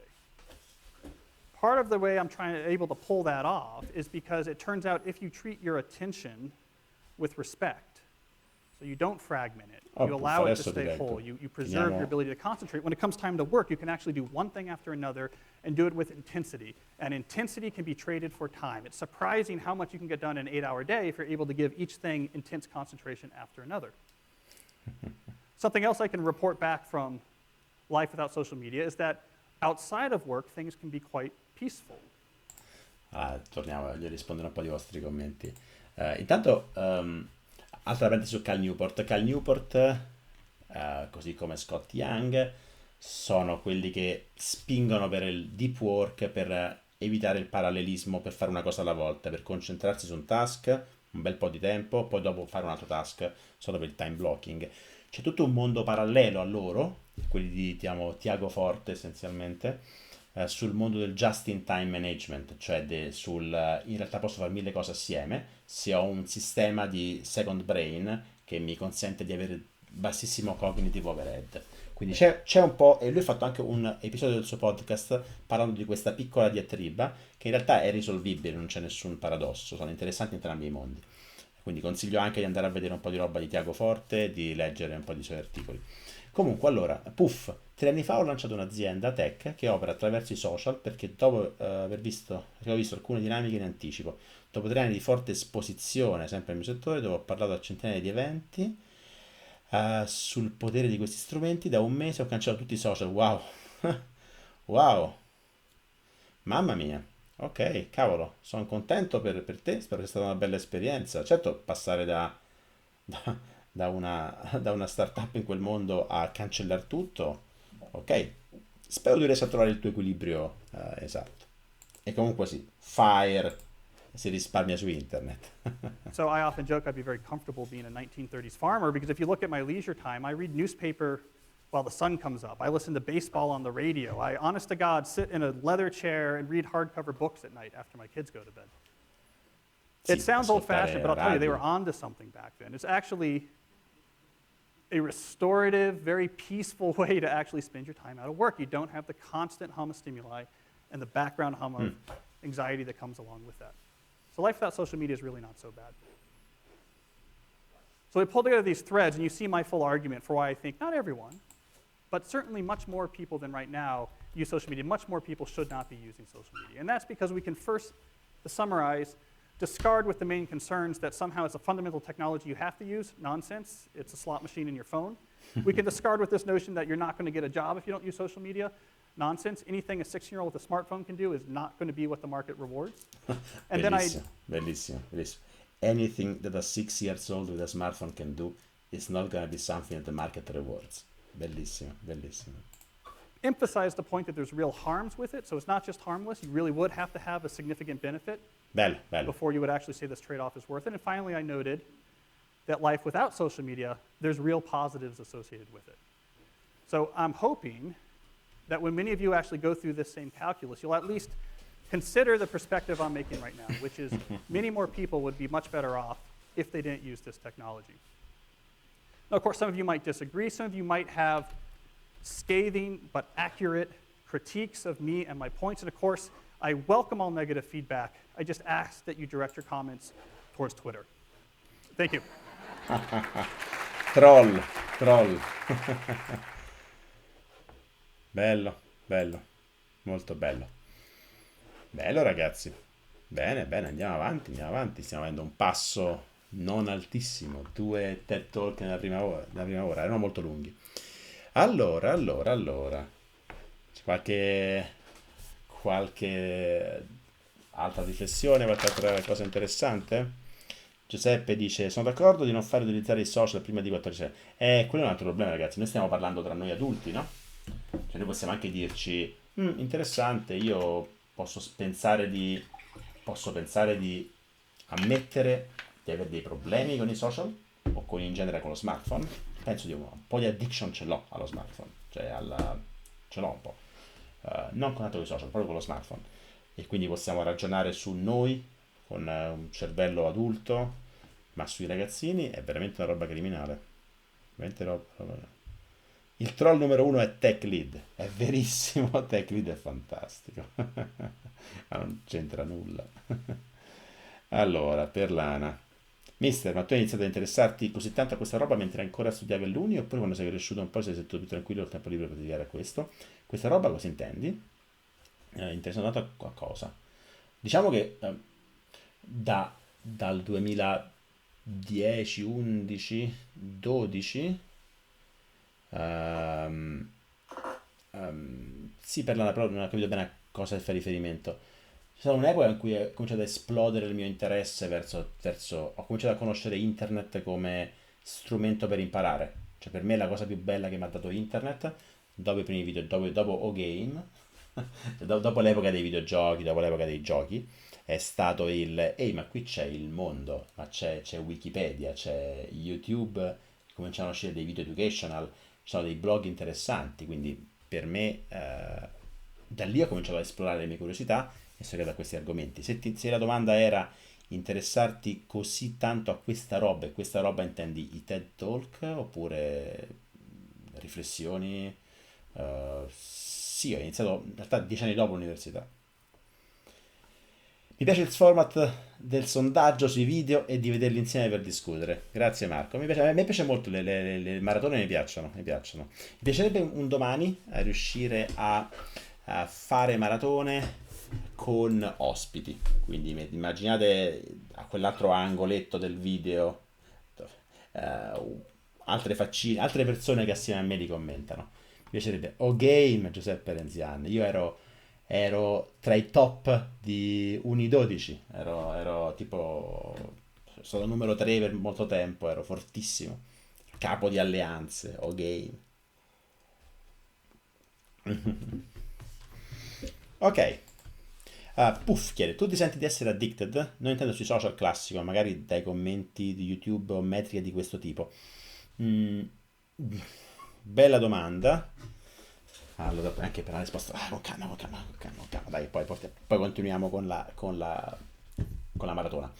Se mi sento di essere addicted, sì, sento di avere diversi tipi di addiction, però sento di essere anche molto self-conscious, sento di essere molto aware, come si traduce. Mi sto sempre a domandare, ma forse sono troppo dipendente da questo? In passato ho fatto molti esperimenti, ho fatto un esperimento di 1 anno e mezzo senza bere birra, ho fatto un esperimento di 3 mesi da vegetariano, ho fatto esperimenti di vario tipo. Ogni volta che dico ho Coca-Cola, ho stato 2 anni senza bere Coca-Cola, ho detto vediamo un po', ma sono dipendente dalla Coca-Cola? E in genere ho sempre visto che smetto quando voglio, quindi ho quasi sempre derubricato le mie dipendenze a, ok, ultimamente ho mangiato un po' troppo nell'ultimo periodo e da 3 giorni sto facendo una dieta molto ferrea. Vediamo se sono dipendente dal cibo spazzatura.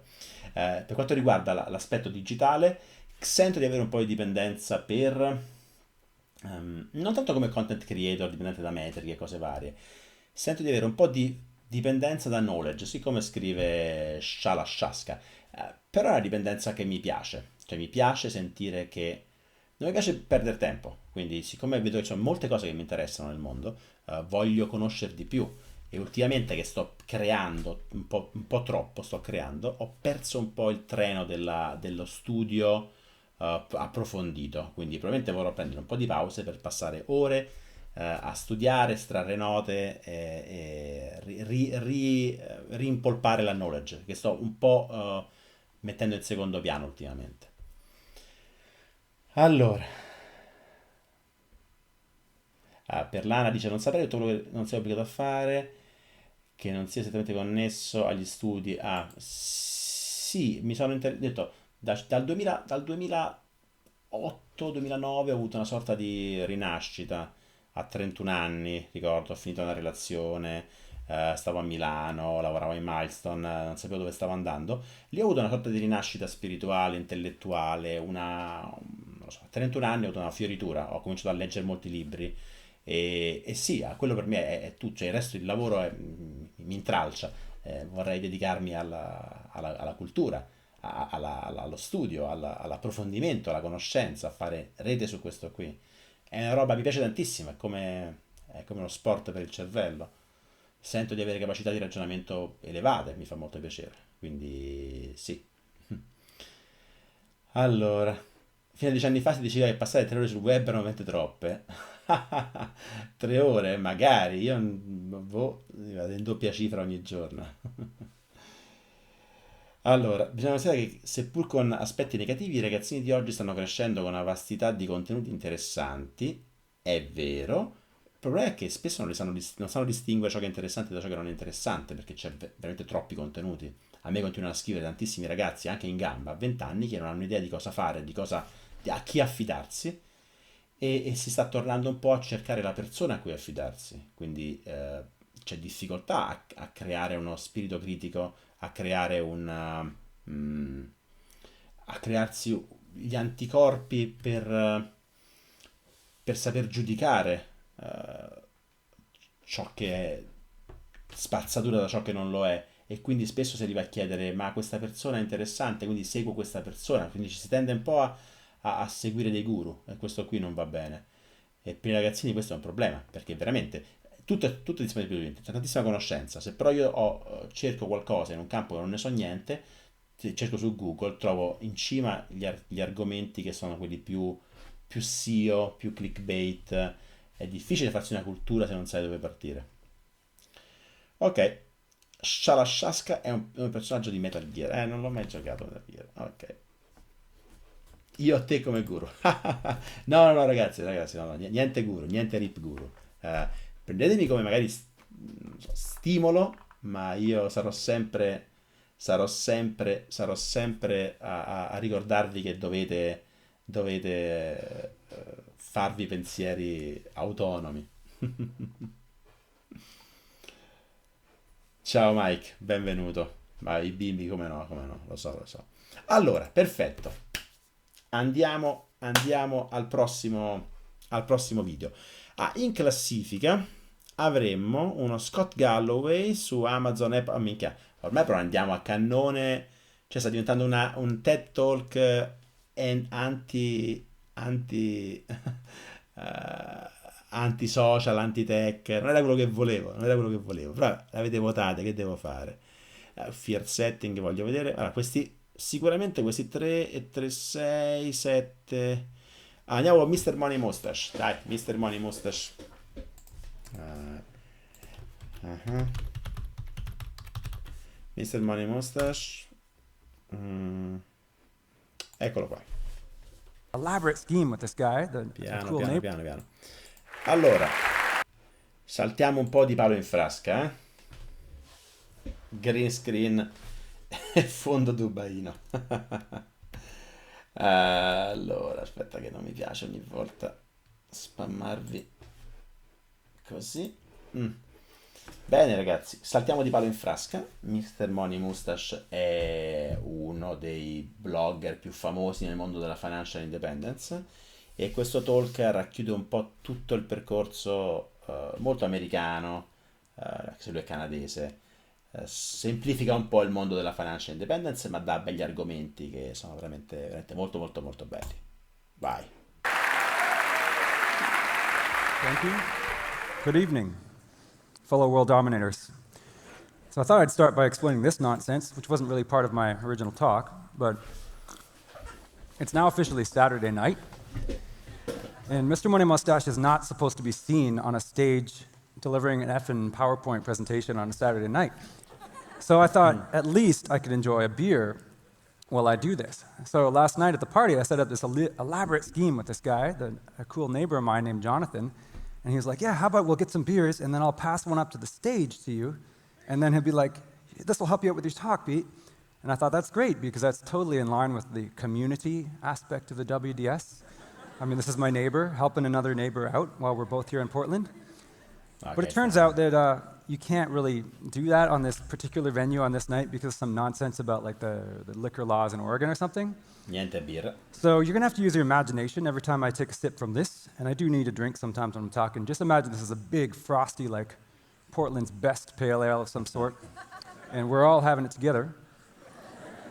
And because I'm the last talk of the night, and all this stress of me doing this work is gonna be over, we can all celebrate right after this. The party starts right after this short 24-minute interlude. Ok, vai. All right. Allora, questo non è un TED Talk, è un talk che il buon Pete ha fatto a questo summit che si chiama World Domination Summit. Il nome è molto, così, come possiamo dire, goliardico. Il fondatore di questo, cioè colui che li organizza è Chris Gilb, mai capito come si pronuncia il cognome, è autore aveva un blog fantastico che seguivo tipo agli albori di internet, poi è autore, lui era un po', diciamo, Chris Gilb, è autore del $100 Startup e un altro paio di libri sul nomadismo digitale. È un bel personaggio, Chris. So I figured with this being the World Domination Summit and all, I needed a talk that sounded similarly enormous, so I created this one, with not just one, but 2 unicorns to represent its epic status. It's called How to Be Rich, Happy, and Save the World, because I figured that would be a goal big enough for unconventional people. Scusate, But really, this is perfect for me, too, because on the internet, I sometimes get categorized as a personal finance blogger, because I have this blog talks about how to make personal choices that'll make you richer. But really, now don't put this on Twitter, but I don't really give that much of a shit about your personal finances. Anch'io.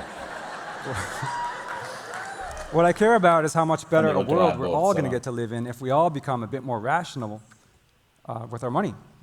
So all this, because money is a really powerful thing. It really has the power to like completely improve the world we live in, or it could also trash it overnight, just depending on what choices we make with that money. A lot of power, and it really boils down to only 3 amazing facts.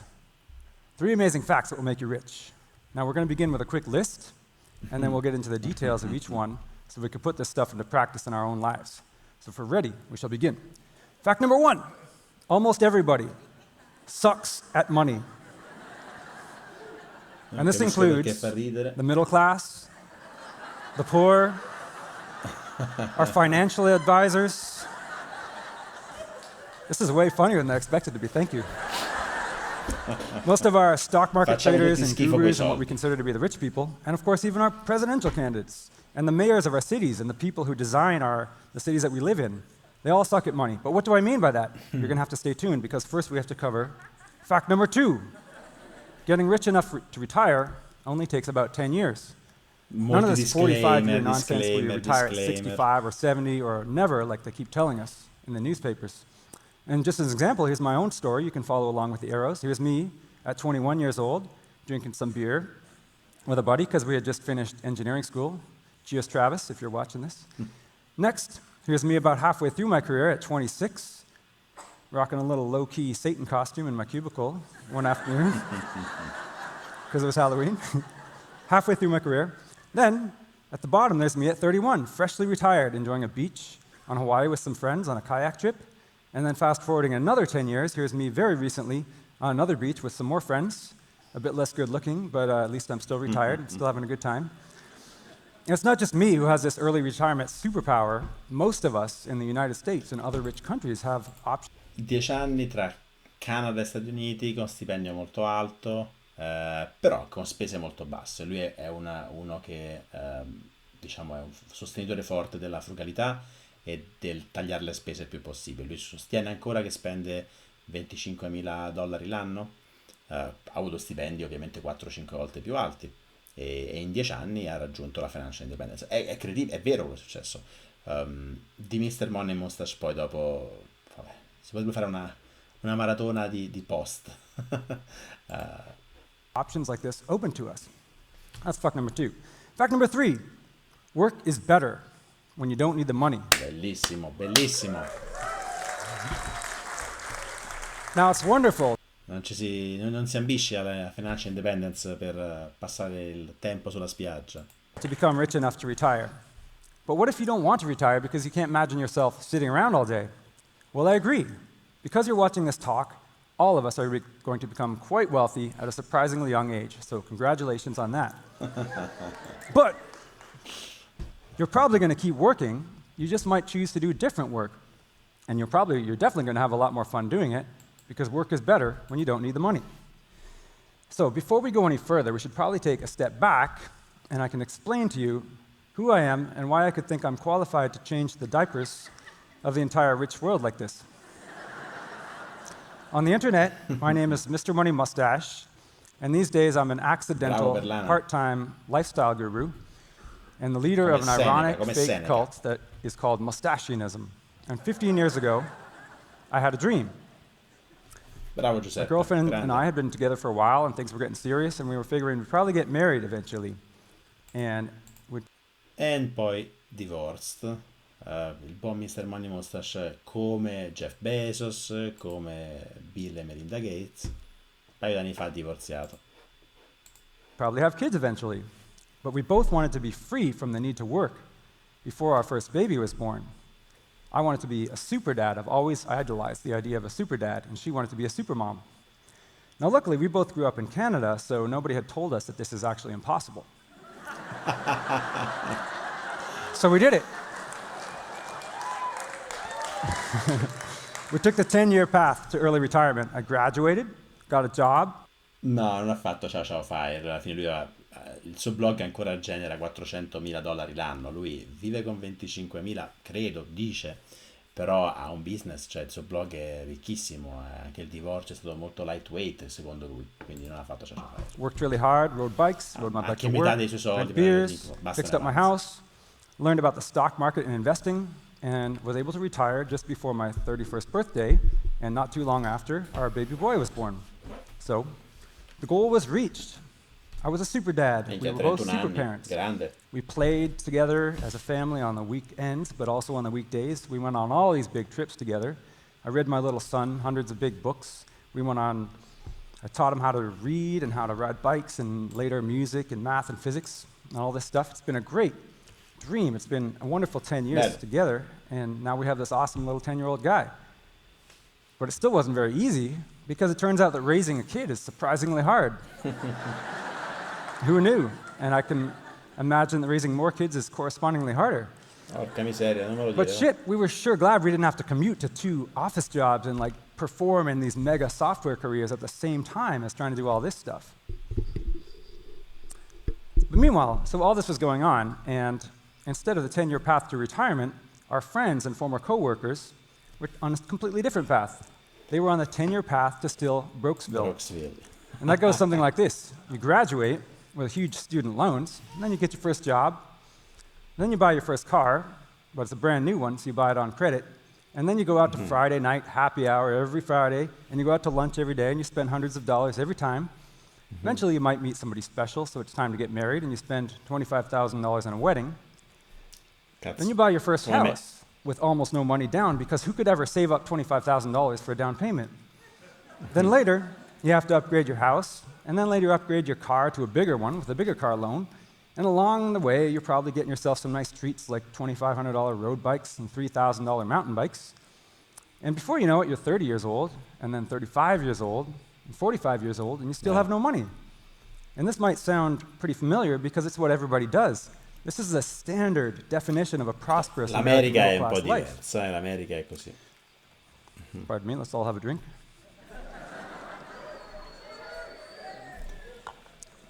Cosa ne So while penso this del was part-time happening, retirement? a funny thing happened to me in Va the area benissimo, of work. bellissimo. And that strange thing is that I kept doing it. I mean, I worked all those Sia years in the cubicle semi-retirement che so I could escape the mini-retirement. cubicle. But once I retired, it only freed me up to do stuff I love to do even more. In my case, that was carpentry and building houses. So I started this small house building company, and then I ran that until it wasn't fun anymore. And then more recently, I built my own house, which is this one in the picture, and that was extremely fun. So I'm going to keep doing stuff like that forever. And somewhere in these 10 years since retirement, I started writing, which has led to the part-time lifestyle career, which has brought me here today. And obviously that was worthwhile. And it lets me do stuff like this picture on the bottom. Lui ha anche lanciato un headquarter, un coworking space in cui fanno miliardi di eventi, quanto piacerebbe via da quelle parti. Lui si è messo a costruire case. In un post che io cito spesso, che è Money and Confidence are interchangeable, il buon Baffone mostra come tutte le cose che lui ha fatto poi dopo il retirement sono cose che di per sé hanno generato abbastanza soldi con cui sarebbe potuto vivere lo stesso. Quindi talvolta in quel post ha anche detto sì, accumulare soldi per arrivare nel retirement è una figata, ma se hai confidenza nelle tue skill e sai far cose, puoi già cominciare a vivere una parte della vita che tu sogni di vivere. E i soldi arriveranno. E lo dice più a me stesso. Which is Lo an event dico a me called Camp stesso. Mustache in Seattle just back in June. And of course, some of this stuff over the years has lost money and other things have made money. So overall, I've been getting further and further ahead. So I've really hit the big time now, like cha-ching, complete financial freedom. Finally, I don't have to be frugal anymore. And with all this extra freedom, what am I doing? What I have been doing is just spending more time out in the hot sun doing manual labor. Doesn't sound right. Because it turns out work is good for its own sake. Work is better when you don't need the money. So with all that summary is behind better us, we when can you finally move on, press the rock and roll button, and find out how we can all get rich. Back to part number one then. What exactly do I mean when I say that you suck at money? Well, it's simple. Any money that you spend that does not make you happier is wasted. And research shows this ends up being most of our money. The reason is that most of us predict the wrong stuff about our purchases. To understand this, a lot of it comes from a big misunderstanding about luxury itself.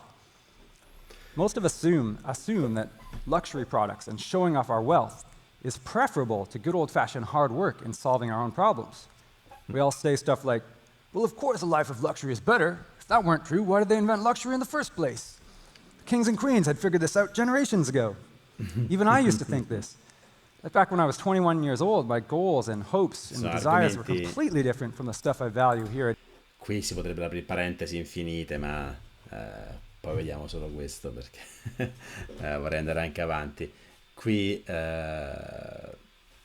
si aprono parentesi infinite sulla frugalità, sul senso del denaro, sul easy life, hard work, easy life, no, come hard choices, easy life, easy choices, hard life, o sulla hedonistic adaptation, sul fatto che qualunque improvement facciamo materialistico diventa la nostra nuova baseline e quindi è soltanto ormai energie committate per il resto della vita senza che danno altra much more felicità. materialistic back then. In fact, if I hadn't changed my ways, I'd probably be living in a huge fancy house with a 4-car garage right now, maybe outfitted with high-end cars.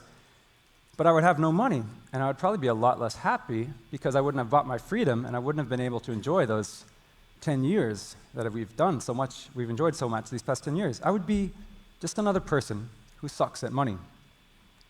So really, to not suck at money, it helps to think of it like this. The purpose of life and work and Qui va. dating and all this other stuff we Qui do va sul is filosofico. logically only one thing. It's to be happy. It's to lead the best and most satisfying life that you can Non è possibly detto lead. che to be happy Now you è could la argue other purpose stuff, of like the life. purpose of life is reproduction. You know, we're a living organism. We need to make copies of ourselves. And that's kind of true. I mean, raising kids can be a factor in your happiness, but there is such thing as enough kids. Kids aren't for everybody.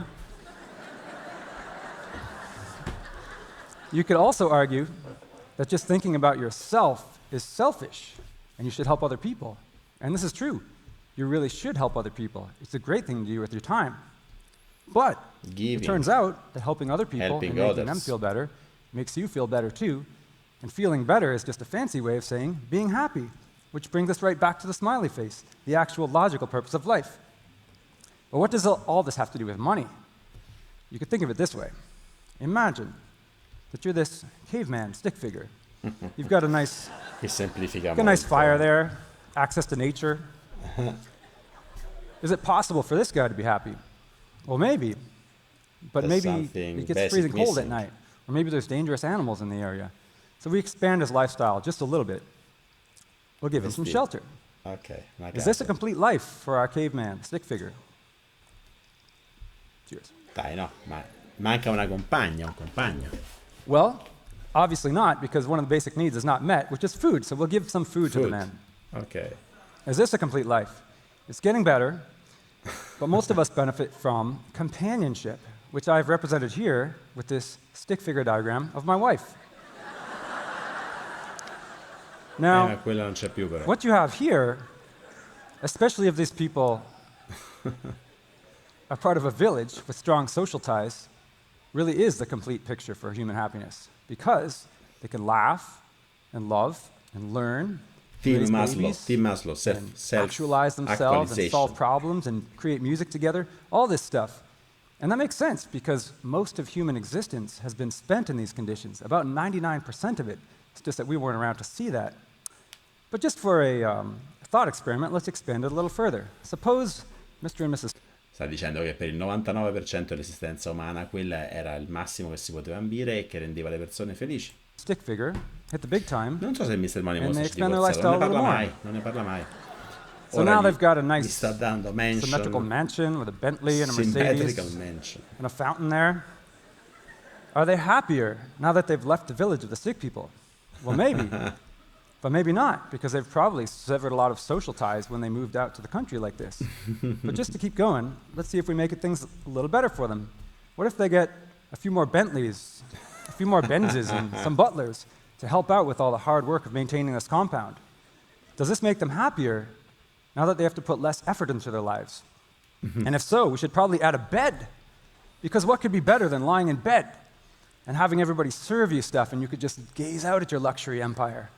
And if that's Fai il better, catetere. we should probably add a bedpan and a catheter as well. Ok, il concetto è che rimuovere la hard work dalla vita, semplificare, magari può dare gioia nell'immediato, quindi pagare per avere degli upgrade nella vita, dà gioia nell'immediato, e poi diventa la baseline e porta una vita piatta. Because what could be better than lying in bed all day and never even having to get out of that bed? And we could add a big TV so you could watch the world go by as you lie there. Wow. Now, hopefully, at some point, this fantasy broke, even though it's getting a little bit close to American life. And that's because adding more fancy shit and taking away effort from your life is not the path to a better life. And the reason is that effort and learning and all this other stuff that we've figured out by studying it in recent decades is really the stuff that makes us happier. Zappare If la you check out this terra. next slide, I've put these things into hexagons so they look scientific. These are the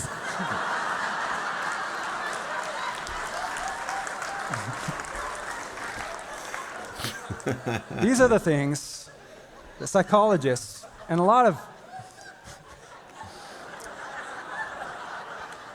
Thank you guys. This is going way better than I expected. Bellissimo.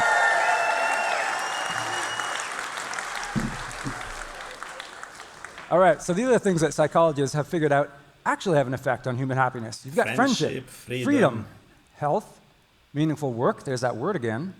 Privacy.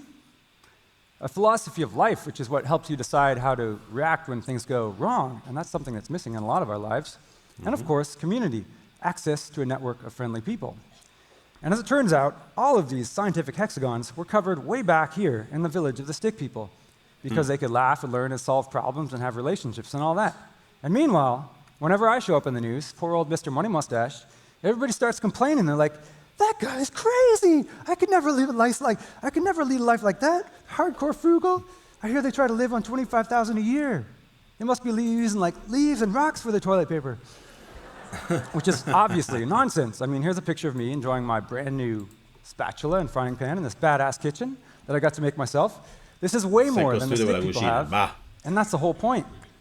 Because even a life at the bottom of the US spending scale is still way more than enough to be happy, as long as you spend it on the right stuff.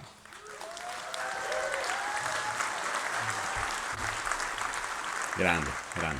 And if my life at $25,000 is enough to be happy, what about all these people who spend $50,000 or $100,000 or $200,000 and up and still claim they can't make enough to reduce their stress levels or they'll never have enough to retire? What are they missing? What this means is that we are living in a trap. Baseline It's so serious. There should be a warning label on every luxury product. Like warning, the Dalai Lama has determined this product does not bring extra happiness. Comunque, Kelde Fiobbe, che cazzo di nickname avete, Kelde Fiobbe?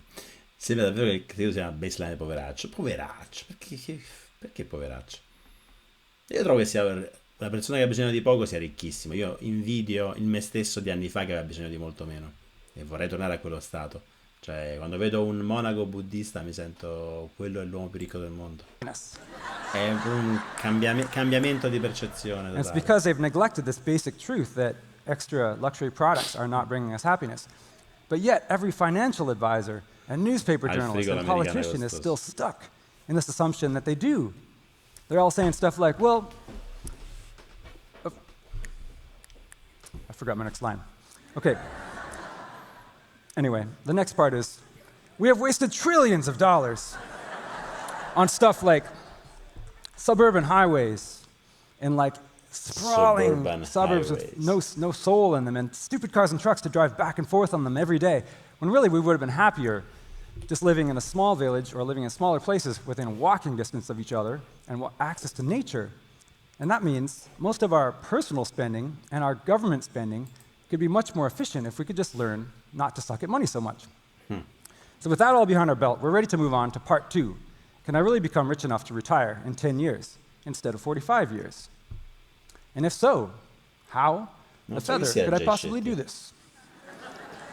And the secret does not require a huge income. And it's not to become a fancy genius stock market investor. Allora, qui è dove la super semplificazione di Mr. Money Mustache. Sì, Mike, va visto. Intendi un po' olistico, intendi Jay Shetty, non so chi sia, poi lo guarderò. Dico, qui Mr. Money Mustache su questa parte 2 su come arrivare alla financial independence in 10 anni è molto molto molto semplificato, è molto molto americano, è molto molto questionabile, è molto molto estrapolante dal passato, quindi questa qui la prende con le pinze. And it doesn't require you to buy my amazing books or courses or DVD sets because I don't have anything for sale. The secret is just to spend much less than you earn. And it's probably like, oh, is that the answer? Because everyone says, well, I can't do that. That would make me sad. I love my pickup truck. But that's wrong. We already know, we already established that happiness is the only logical pursuit. And we also established that buying extra luxury stuff does not bring us more happiness. And this is where something comes in that I like to call the shockingly simple math of early retirement. And what this tells us is that your mandatory working career depends on only one factor. To understand it, you might consider the following story. On the one side, you have this hard-working carpenter guy who happens to look a lot like my friend Mike. Now, Mike works hard and part-time and maybe brings in about $40,000 a year. And he has a happy life that costs him about $36,000 a year, which leaves him saving $4,000. On the other side, we have a wealthy doctor guy named George. George brings in $400,000 a year, but because he has a doctor lifestyle, it's very expensive. He has a giant house, a fleet of Lexus SUVs, golf club memberships, and so on. But he doesn't manage to spend all of it, and still there's $40,000 left over at the end of each year, 10 times as much as Mike is saving. Given this information, which one of these two guys do you think would be wealthy enough to retire, assuming they want to continue living their same lifestyle Ovviamente after retirement? stesso saving The rate surprising answer is arriveranno they would have the same allo retirement date. stesso, Exactly però the non è same. vero. How could Però this non è be? vero. Well, to understand that, it helps to take a look at this next graph, which is my favorite retirement calculator, C'è or un prison posto- sentence calculator, straight off my website.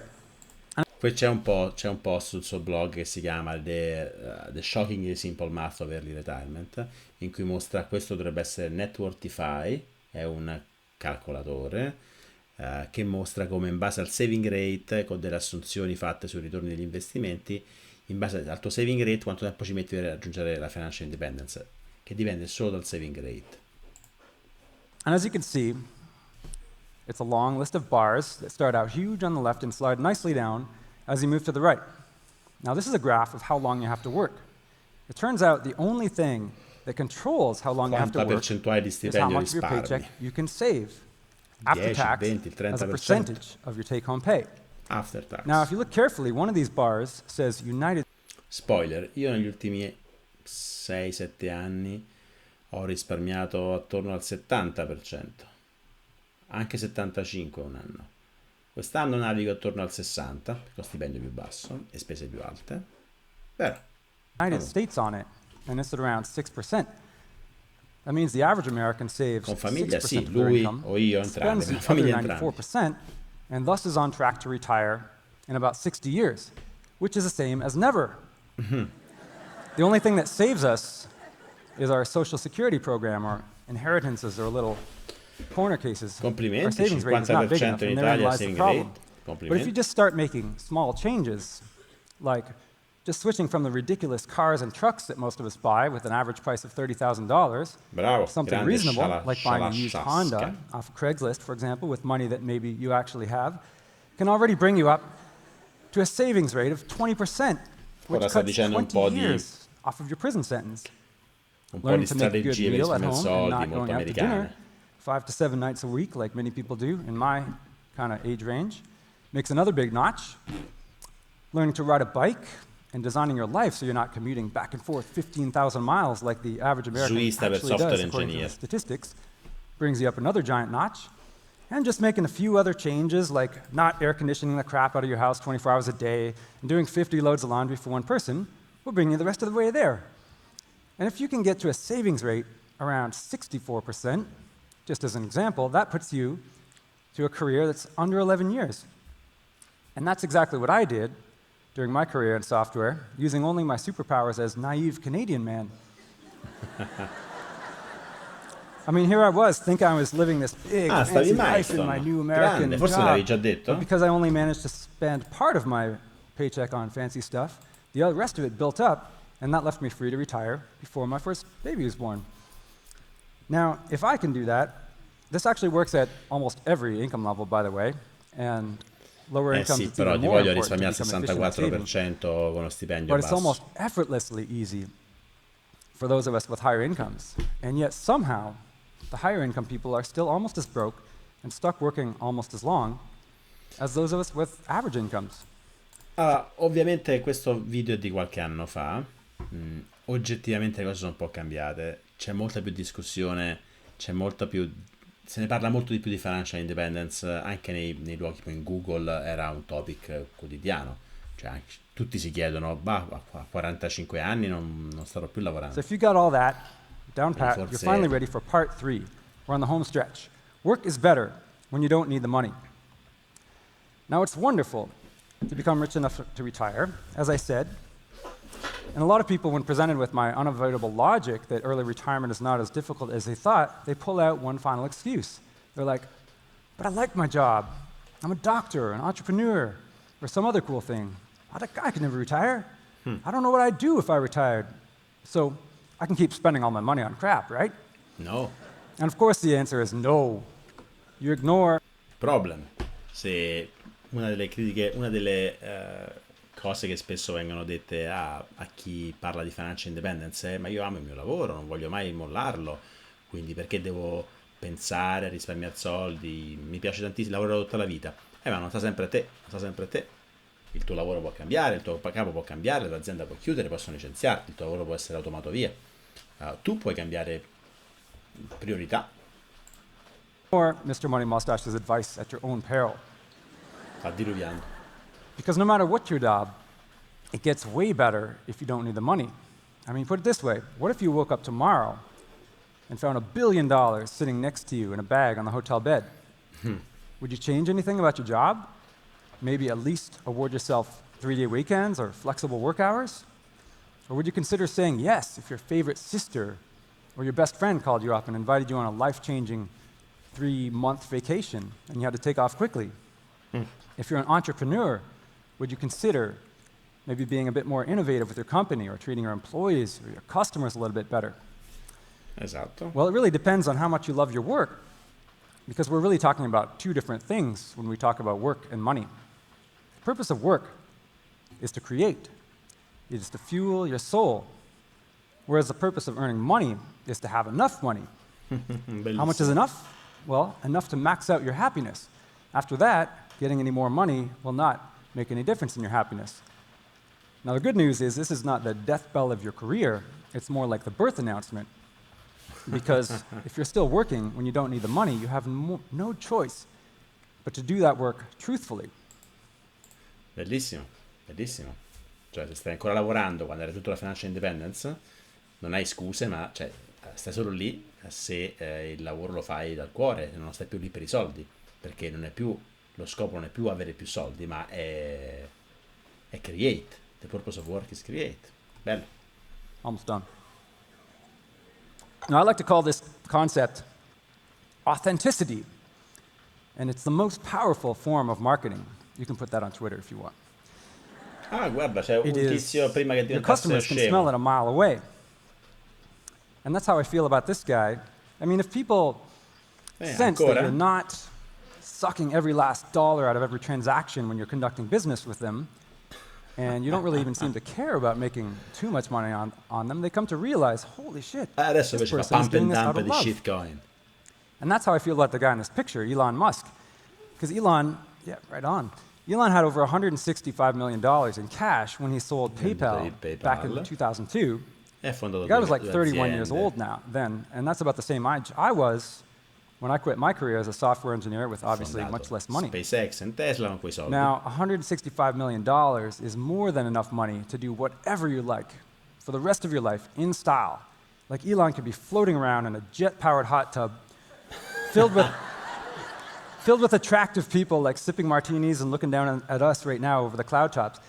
But instead of that, he plowed all this money back into stuff like Tesla Motors, Solar City, SpaceX, to do what he felt would be the best thing to positively impact the future of humanity. Now, whether you agree with his business strategies or not, you have to agree that this guy is for real. And his customers feel the same way too, and his investors. And this is why Tesla is worth about the same amount as on the stock market as General Motors, even though GM still sells $300 times as many cars as Peter. Tesla Dai. for now. People are excited about an authentic entrepreneur. They Oggi line vale up to buy your products, like the lineup of raving customers to buy the Tesla Model 3 when it came out earlier this year. This is way better than just being another internet trickster who builds a deep, slippery email funnel and sells $300 ebooks Sicuramente. about how to sell $300 ebooks to anybody. Ma Elon non va in quella direzione. If you can get yourself financially independent, not only does it give you the power to eliminate most of the bullshit from your life, but it forces your life's work to become more truthful. Now, this shit really matters. Because in the world today, there are people who grind away like little gears until they die, and then there are people who do pretty well for themselves, but leave nothing more than a trail of conspicuous consumption, like empty champagne bottles, depreciated Empty luxury cars, and champagne yachts bottle. and vacation homes. And then there are people who leave a lasting difference. There's a classic Greek proverb which goes something like, a society grows great only when the old people plant trees, even when they know they won't be around to enjoy the shade of those trees. Bello. And that's why the title of this talk ends with, and save the world. Because if you can get yourself free from the need for money, you have no choice but to do work that is better for you and better for the world. I mean, sure, Bello. people will like you more and you'll be richer and happier, but if you're doing it for love instead of money, you'll have no choice but to do a better job. Questo talk Thanks, guys. Questo talk a suo tempo mi fomentò tantissimo, ancora mi fomenta. Facciamo una piccola pausa e poi si continua. In questa pausa sperimento questa feature fighissima di... Vediamo un po', vi mando un minuto di ad break. Pausa pubblicità, torniamo dopo gli acquisti.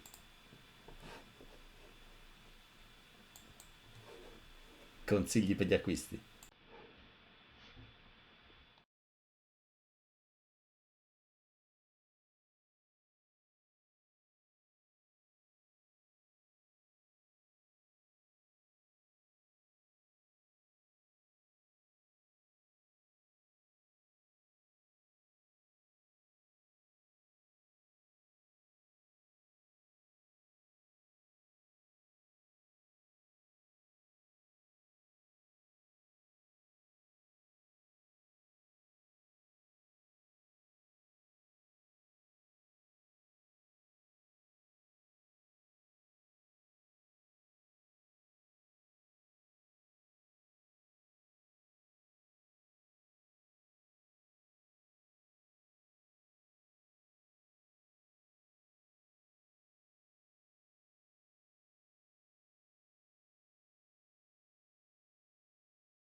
Eccoci qui.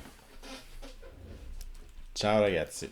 Allora, bentornati.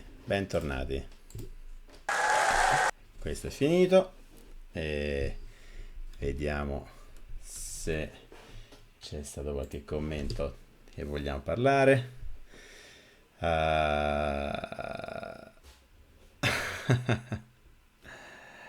Ok, bene. Noi andiamo avanti adesso. Si va avanti. E allora, perfetto. Le risposte continuano ad arrivare, io le sospenderei. Pam. Non accepting responses anymore. Allora, abbiamo visto Cal Newport, Mr. Money Mustache. Ora, il quarto in classifica sembra essere Scott Galloway, però volevo prima volevo farvi vedere questo qui, che è molto corto, di Rosling Rönnlund, che mi piace molto, è uno dei migliori TED. No, purtroppo Luke adesso sì, ho imparato a non farvi sentire mentre vado a pisciare. Fu un po' il meme della volta precedente. Io volevo... Allora... che non... Ok. Vediamo questo qui, che comunque ha un bel po' di voti. TED. Questo TED è piuttosto corto e mostra cose, mostra uno studio interessante di questa Rosling Rönnlund su, se non sbaglio, come si chiamava poi? Si chiamava Street, poi lo vediamo, lo menziona nel talk. È un TED del 2018 che mostra come hanno analizzato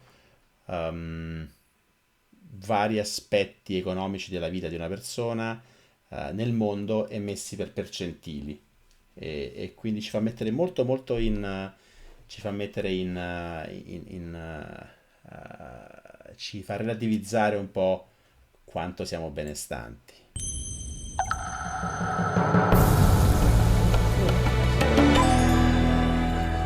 po' alto, mi sembra, no? What images do we see from the Un rest po' of the alto, world? abbassiamo. We see natural disasters, war, terror, we see refugees, and we see horrible diseases, right? We see beautiful beaches, cute animals, beautiful nature, cultural rights and stuff. And then we're supposed to make the connection in our head and create a worldview out of this. And how is that possible? I mean, the world seems so strange, and I don't think it is. I don't think the world is that strange, actually. I got an idea. So imagine the world as a street, where the poorest live on one end and the richest on the other, and everyone in the world lives on this street. You live there, I live there, and the neighbors we have are the ones with the same income. People that live on in the same block as me, they are from other countries, other cultures, other religions. Passiamo un po' il volume. The street might look something like this. And I was curious. In Sweden, where I live, I've been meeting quite a lot of students. And I wanted to know, where would they think they belong on a street like this? So we changed these houses into people. So this is the 7 billion people that lives in the world. And just by living in Sweden, most likely you belong there, to the richest group, right? Ovviamente. But the students, when you ask them, they think they are in the middle. And how can you understand? Allora, Green Goblin vedo che ci dice traduci. Really?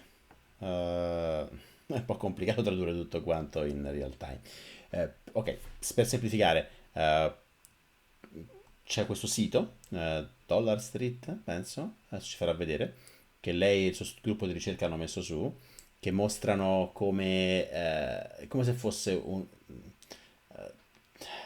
far vedere, una sorta di percentili, quindi su degli aspetti della vita, ad esempio su come è fatta un bagno di una casa per i più poveri, per il 20° percentile, 40° percentile, 80° percentile, e adesso Understand the vedremo world cosa when you significa. see all these scary images from the world and you think you live in the middle while you're actually at top. Not very easy. So I sent out photographers to 264 homes in 50 countries so far, still counting. Ok, And in each home, the photographers take the same set of photos. parliamo di They case. take this bed, the stove, the toys, and about 135 other things. So we have 40,000 images or something at the moment. And it looks something like this. Spero abbiano aumentato. So here we see, it says on the top, families in the world by income. And we have this street represented just beneath it, you can see. And then we see some of the Vedi, ci stanno, questo ad esempio penso, non so bene cosa riguarda, questo qui è il stipendio mensile ad esempio, Burundi, $27, e è in questa posizione qui della strada, dal povero al ricco, è come ordinare gli abitanti del mondo per ricchezza, ma poi dopo vedremo altre cose. Romania, $163 al mese, sta in questa posizione. Ucraina qui, e ci sono varie... of the families we have visited. And we have the poor to the left, the richer to the right, and everybody else in between, as the concept says. We can go down and see the different families we have been to so far. Here, for instance, we have a family in Zimbabwe, one in India, one in Russia, and one in Mexico, for instance. So we can go around and look at the families this way. But of course, we can choose if we want to see some certain countries and compare them, or regions, or if we want to see other things. So let's go to the front doors and see what they look like. Go here, and this is the world by front doors ordered by income. And we can see the big difference from India, Philippines, China, and Ukraine in these examples, for La colonna più a instance. sinistra sono i peggiori, What i if più we go poveri. into the home? We can look at beds. This is what beds can look like. Wow, Doesn't look like the glossy magazines, doesn't look like the scary images in media. questo è un libro, è un letto in Malawi, in Indonesia, da famiglie che hanno questo income. So remember that the students in Sweden, they thought they were in the middle of the world income. So let's go there.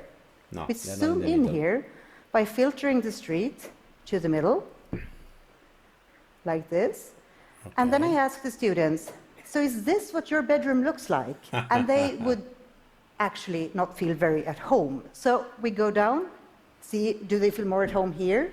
And they would say, no, this is not what a Swedish typical bedroom looks like. Esatto. We go up here, and suddenly they feel sort of at home. And we can see here in this image, we see bedrooms in China, Netherlands, South Korea, France, and United States, for instance. So we can click here. If we want to know more about the family, the home in which this bed stands, we can just click it and go to the family, and we can see all the images from that family. So we can go this way too. And of course, this is free for anyone to use. So just go here, and please add more images, of course. My personal favorite that everyone always tries to make me not show, I'm going to show you now, and that's toilets, because you're not really allowed to look at people's toilets. But now we can just do it, right? So here we have a lot of toilets, look pretty much as we're used to, right? And they are in China, Netherlands, United States, Nepal, and so forth, Ukraine, France. And they look pretty similar, right? But remember, we are in the top. So what about checking all the toilets? Now it looks a bit different, don't it? So this way we can visually browse through categories of imagery using photos as data. But not everything works as a photo. Ricordo che ho anche speso del tempo sul sito per vedere bene i dettagli, per relativizzare la nostra ricchezza, in realtà. Come noi stiamo tutti quanti, anche chi si lamenta, nel top 5% del mondo. E se uno taglia quel 5%, vedete cose che dicevo, wow, la gente veramente vive così. Sometimes it's easier to understand what people do. So we also do video snippets of everyday activities, such as washing hands, doing laundry, brushing teeth, and so on. And I'm going to show you a short snippet of toothbrushing, and we're going to start at the top. Okay. So we see people brushing their teeth. Pretty interesting to see the same type of plastic toothbrush is being used in all these places in the same way, right? Some are more serious than others, but still the toothbrush is there. And then coming down to this poorer end, then we will see people start using sticks. And they also might use their finger to brush their teeth. So this particular woman in Malawi, when she brushes her teeth, she scrapes some mud off from her wall, and she mixes it with water, and then she's brushing.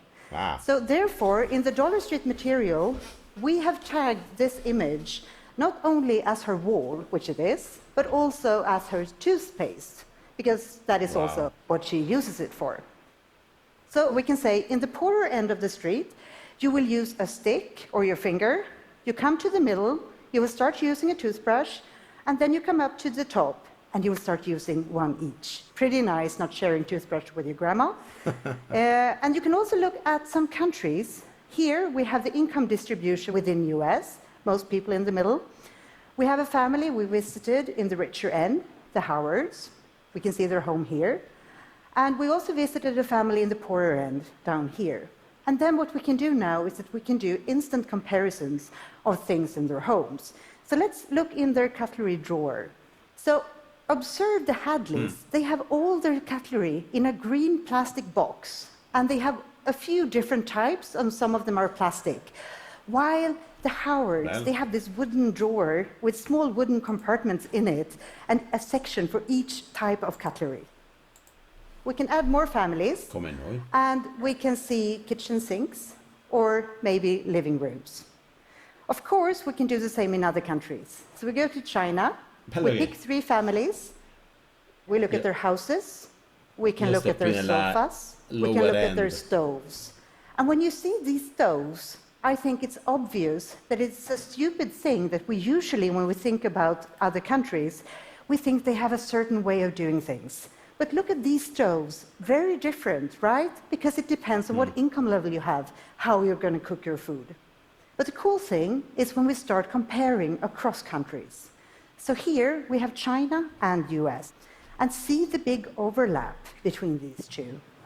So we picked the 2 homes we have already seen in these countries, the Woos and the Howards. standing Che in their bedroom, pretty hard to tell which one is poveri e China and ricchi which one is US, nella right? stessa Both have country. brown leather sofas, and they have similar plate structures. Most likely, both are made in China. So, I mean, that's not very strange, but that is similar. We can, of course, go down to the other end of the street, adding Nigeria. So let's compare two homes in China and Nigeria. Looking at the family photos, they do not look like they have a lot in common, do they? But start seeing their ceiling. They have a plastic shield and grass. They have the same kind of sofa. They store their grain Sofa. in similar ways. They're going to have fish for dinner, and they're boiling their water. Ciao Marco, il TED Talk è quello di, ha un nome un po' complicato, è svedese, è di Anna Rosling Rönnlund e il sito deve essere Dollar Street. Dollar Street.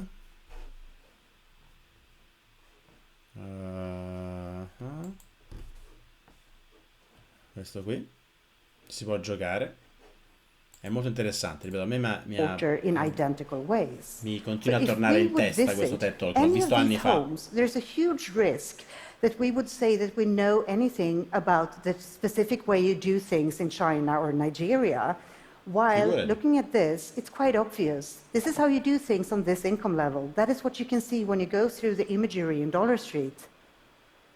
So going back to the figures, the 7 billion people of the world.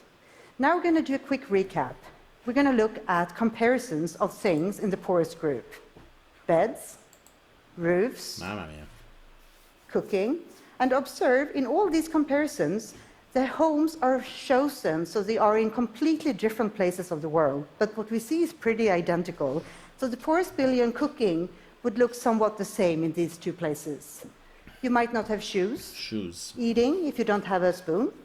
Storing salt would be similar, whether you're in Asia or in Africa.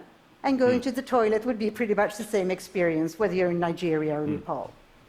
In the middle, we have a huge group of 5 billion.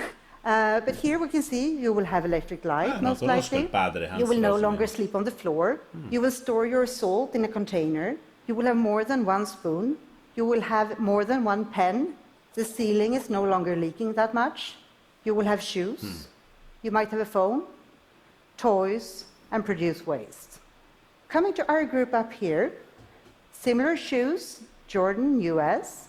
We have sofas, fruits, Big hairbrushes, bookshelves, toilet paper. In Tanzania, Palestine, hard to distinguish if we would sit in US, Palestine, or Tanzania from this one.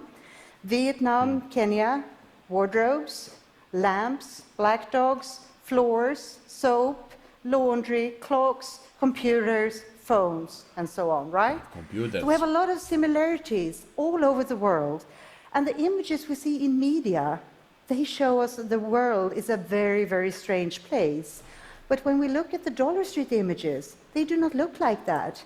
So using Dollar Street, we can use photos as data, and country stereotypes, they simply fall apart.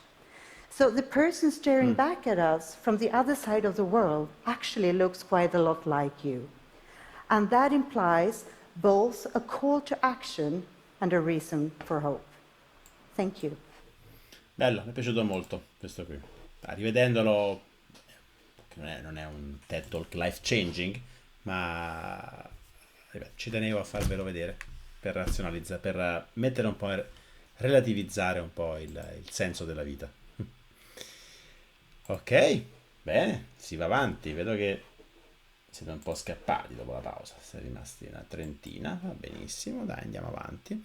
A questo punto seguiamo, vorrei vedere Scott Galloway, Tim Ferriss e Tim Urban e poi forse abbiamo finito. Ce la facciamo? Scott Galloway, che clicco qua, ok. Comunque, Dollar Street, maybe later. Se uno vuole giocare poi è molto interessante. Amazon, vediamo un po'. Scott Galloway era un TED Talk. Ok, eccolo qui. Bene. Andiamo sul pesante. Buon Scott Galloway.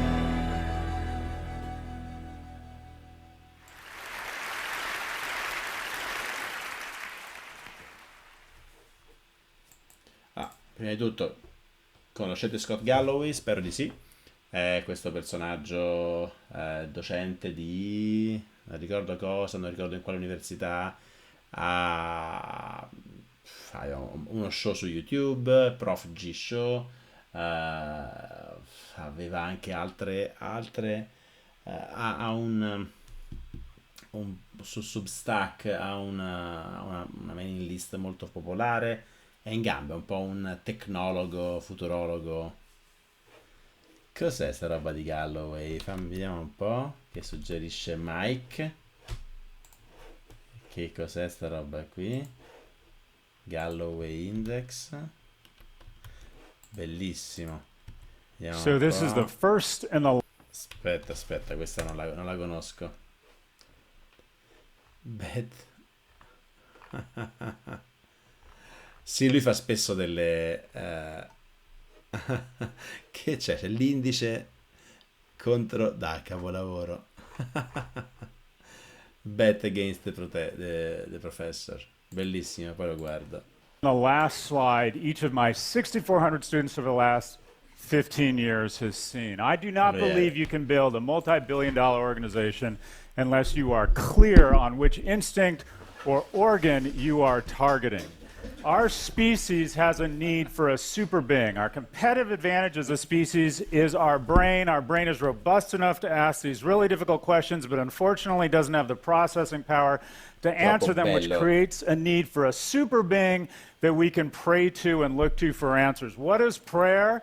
Sending a query into the universe, and hopefully there's some sort of divine intervention. We don't need to understand what's going on, from an all-knowing, all-seeing super being that gives us authority that this is the right answer.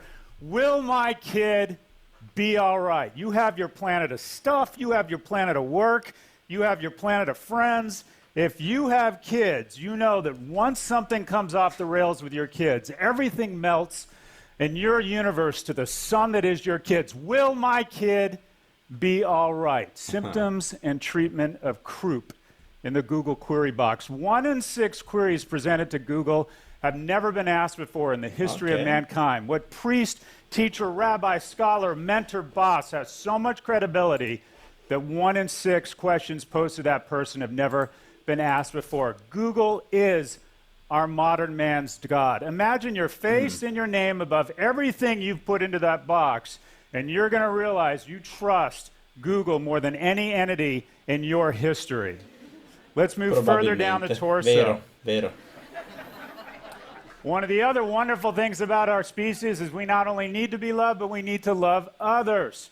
Children with poor nutrition, but a lot of affection, have better outcomes than children with good nutrition Okay. and poor affection. Non lo sapevo. However, the best signal that you might make it to be part of the number one fastest growing demographic in the world, centenarians, people who live to triple digits, there are 3 signals in reverse order. Your genetics, not as important as you'd like to think, so you can continue to treat your body like shit and think that, oh, network. Uncle Joe lived in 1905, the die have been cast.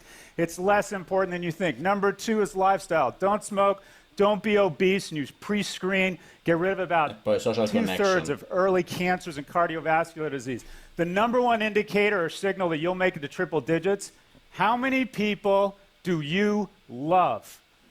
Caretaking is the security camera we call the low-resolution security camera in our brain, deciding whether or not you are adding value. Facebook taps into our instinctive need not only to be loved, but to love others, mostly through pictures that create empathy, catalyze, and reinforce our relationships. Let's continue Oddio. our journey down the torso.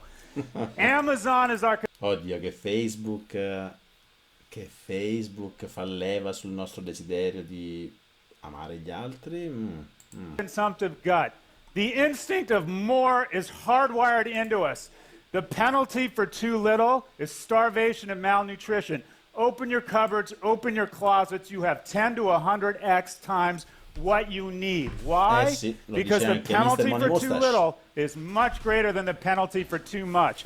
So more for less is a business strategy that never goes out of style. It's the strategy of China, it's the strategy of Walmart, and now it's the strategy of the most successful company in the world, Amazon.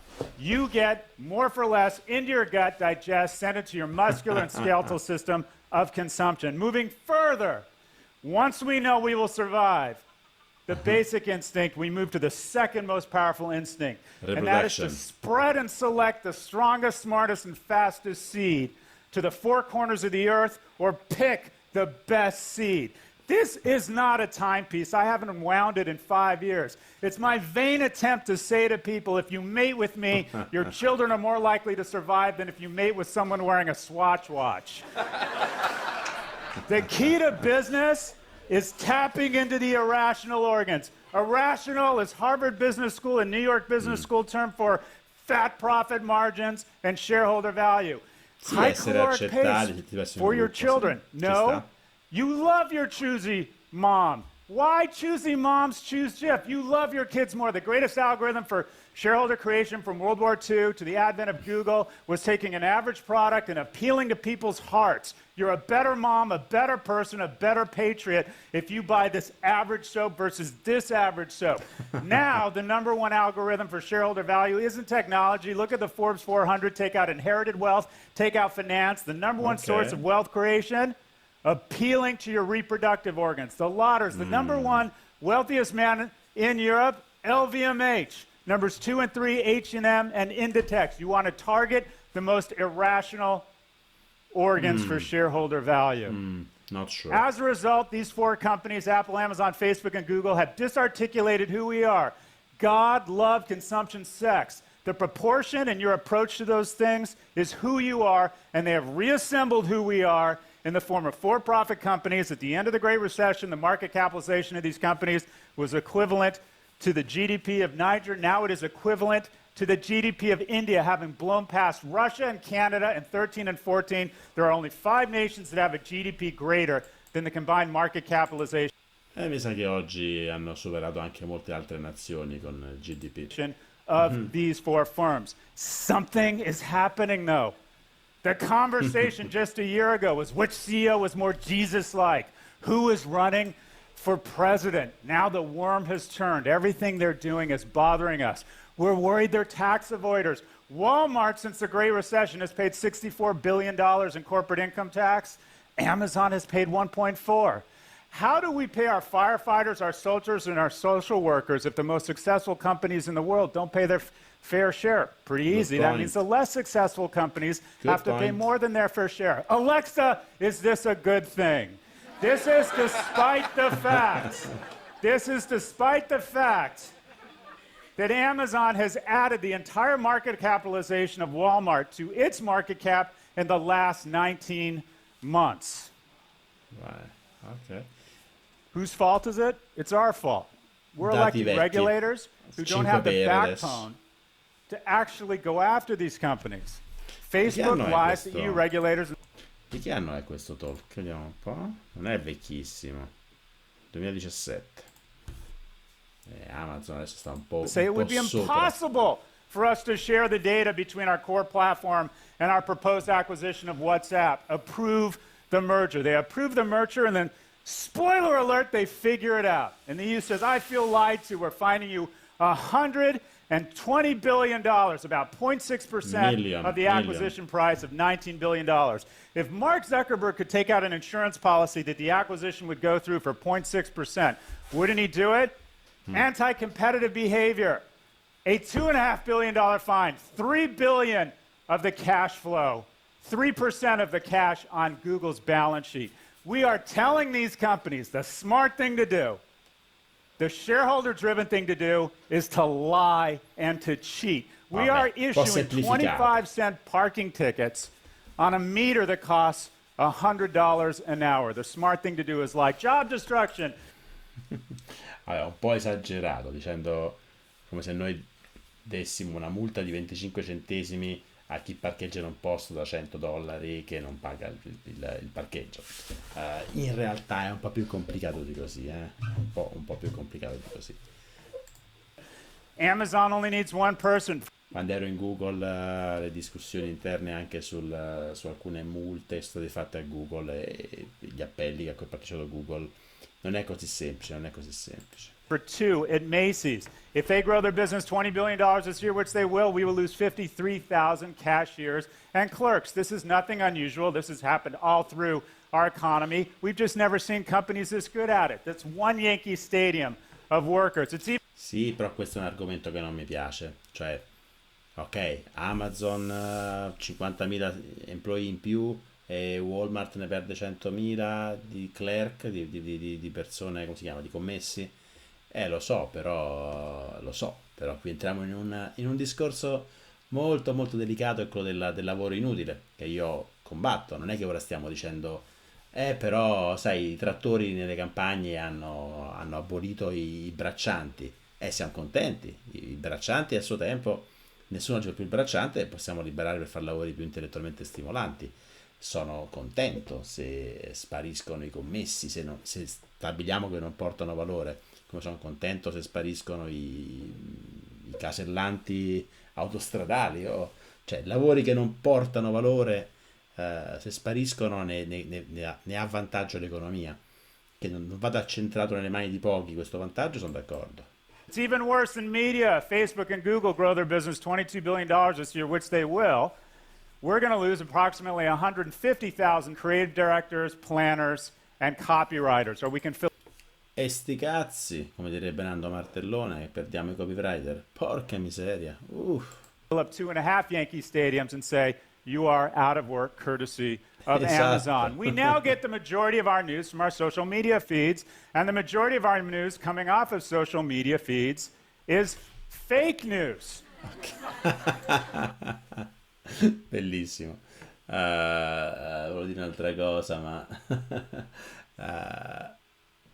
volevo dire un'altra cosa, sono dimenticato. I am not allowed to be political or use curse words or talk about religion in class, so I can definitely not say Zuckerberg has become Putin's bitch. I definitely cannot say that. Their defense, Facebook is not a media company, it's a technology company. You create original content, you pay sports leagues to give you original content, you run advertising against it, boom, you're a media company. Just in the last few days, Sheryl Sandberg has repeated this lie that we are not a media company. Facebook has openly embraced the margins, the celebrity, and the influence of a media company, yet seems to be allergic to the responsibilities of a media company. Imagine McDonald's. We find 80% of their beef is fake, and it's giving us encephalitis, and we're making terrible decisions. And we say, McDonald's, we're pissed off. And they say, wait, we're not a fast food restaurant, we're a fast food platform. These companies and CEOs wrap themselves in a neon blue, pink, rainbow, and blue blanket to create an illusionist trick from their behavior each day, which is more indicative of the spawn of Darth Vader and Ayn Rand. Why? Because we as progressives are seen as nice but weak. If Sheryl Sandberg had written a book on gun rights or on the right or on the pro-life movement, would they be flying Sheryl to Cannes? No. And I'm not doubting their progressive values, but it foots to shareholder value because we as progressives are seen as weak. They're so nice. Remember Microsoft? They didn't seem as nice, and regulators stepped in much earlier than the regulators now who would never step in on those nice people. I'm about to get on a plane tonight, and I'm going to have a guy named Roy from TSA molest me. If I am suspected of a DUI on the way home, I can have blood taken from my person. But wait, don't tap into the iPhone. It's sacred. This is our new cross. It shouldn't be the iPhone X. It should be called the iPhone cross. We have our religion, it's Apple. Our Jesus Christ is Steve Jobs, and we've decided this is holier than our person, our house, or our computer. We have become totally out of control with the gross idolatry of innovation. D'accordo con Red Nick, assolutamente d'accordo con Red Nick. Mischiare il lavoro inutile e le tasse è inevitabile, è sbagliato. And of youth, we no longer worship at the altar of character, of kindness, but of innovation and people who create shareholder value. Amazon has become so powerful in the marketplace that can conduct Jedi mind tricks that can begin damaging other industries just by looking at it. Nike announces they're distributing on Amazon, their stock goes up, every other footwear stock goes down. Wow. When Amazon stock goes up, the rest of retail stocks go down because they assume what's good for Amazon is bad for everybody else. They cut the cost on salmon 33% when they acquire Whole Foods. In between the time they announced the acquisition of Whole Foods and when it closed, Kroger, the largest pure-play grocer in America, shed a third of its value because Amazon purchased a grocer 1/11th the size of Kroger. I got very lucky. I predicted the acquisition of Whole Foods by Amazon the week before it happened. This is me boasting. I said this publicly in the media. This is the largest acquisition in their history. They'd never made an acquisition over $1 billion. And people ask, how did you know this? So I'm letting this very impressive audience in on the secret. How did I know this? I'm going to tell you how I knew. I bark at Alexa all day long and try and figure out what's going on. Alexa, buy whole milk. I couldn't find anything for whole milk, so I've added whole milk to your shopping list. Then I asked, Alexa, buy organic foods. The top search result for organic food is Plum Organics baby food, banana, and pumpkin, 12-pack of 4 ounces each. It's $15 total. Would you like to buy it? And then, as often happens in my age, I got confused. Alexa, buy Whole Foods. I have purchased the outstanding stock of Whole Foods Incorporated at $42 per share. I have charged $13.7 billion to your American Express card.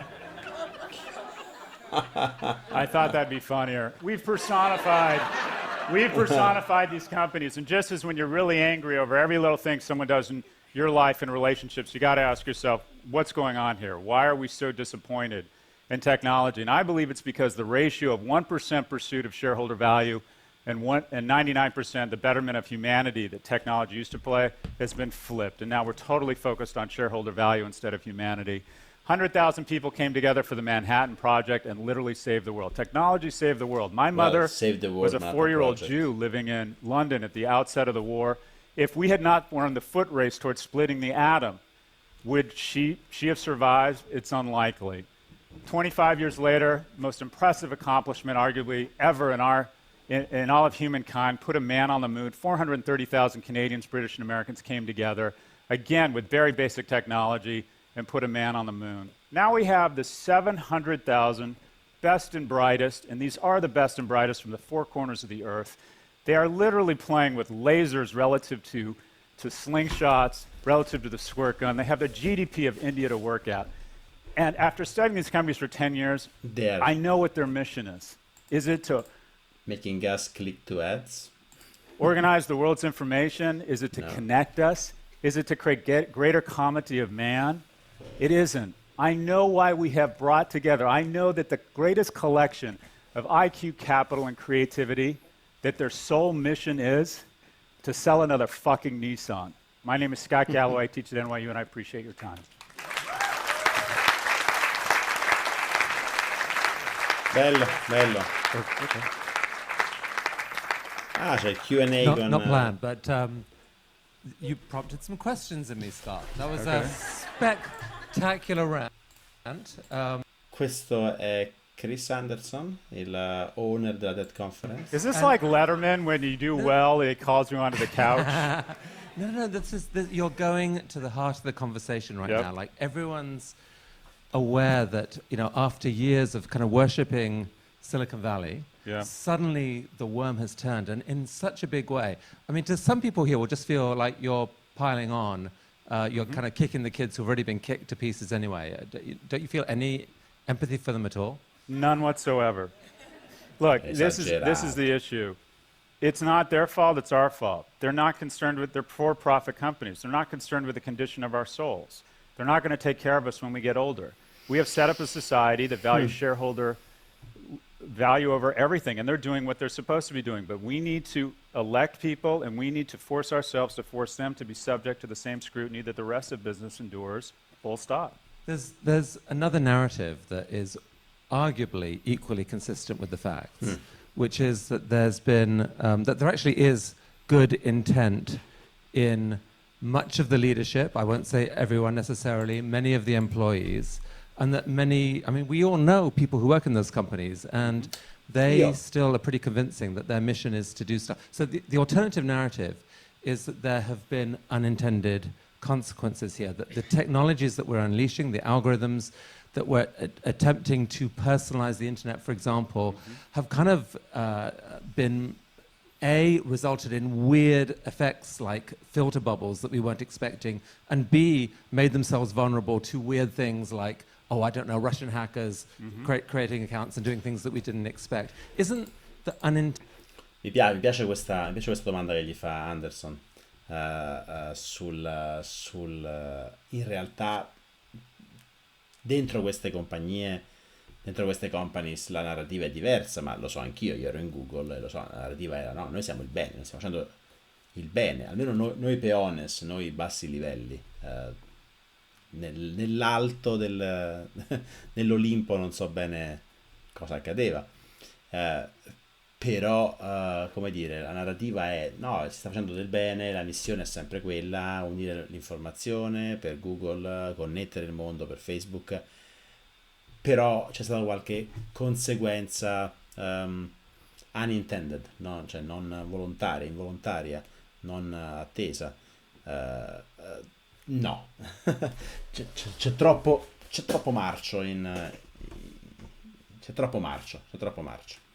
Ora che sono anche un creator su YouTube posso dirlo che insomma il meccanismo che funziona YouTube è veramente non molto onesto, cioè non lo so, l'automazione dietro ai ban, agli strike, la pubblicità non controllata di spam, cose varie, i problemi anche stati in passato su video semi, pedo, diciamo che porta a casa tanti soldi YouTube, dovrebbe reinvestirli un po' su migliorare la qualità dei servizi offerti. Intended consequence a possibility? Non sono molto I don't think unintended. so. I'm pretty sure statistically they're no less or better people than any other organization that has 100,000 or more people. I don't think they're bad people. As a matter of fact, I would argue that there's a lot of very civic-minded, decent leadership. But this is the issue. When you control 90% points of share in a market search that is now bigger than the entire advertising market of any nation, and you're primarily compensated and trying to develop economic security for you and the families of your employees to increase that market share, you can't help but leverage all the power at your disposal. And that is the basis for regulation, and it's the basis for truism throughout history that power corrupts. They're not bad people. We've just let them get out of control. Okay, but so Good point. maybe the case is slightly overstated. Like I know at least a bit Larry Page, for example, Yep. Jeff Bezos. I don't actually believe they wake up thinking, I've got to sell a fucking Nissan. I don't think they think that. I think they are trying to build something cool and are probably, in moments of reflection, as horrified at some of the things that have happened as we might be. So is there a different way? Straconsiglio l'episodio di Black Mirror Slider Link. Straconsiglio. Okay.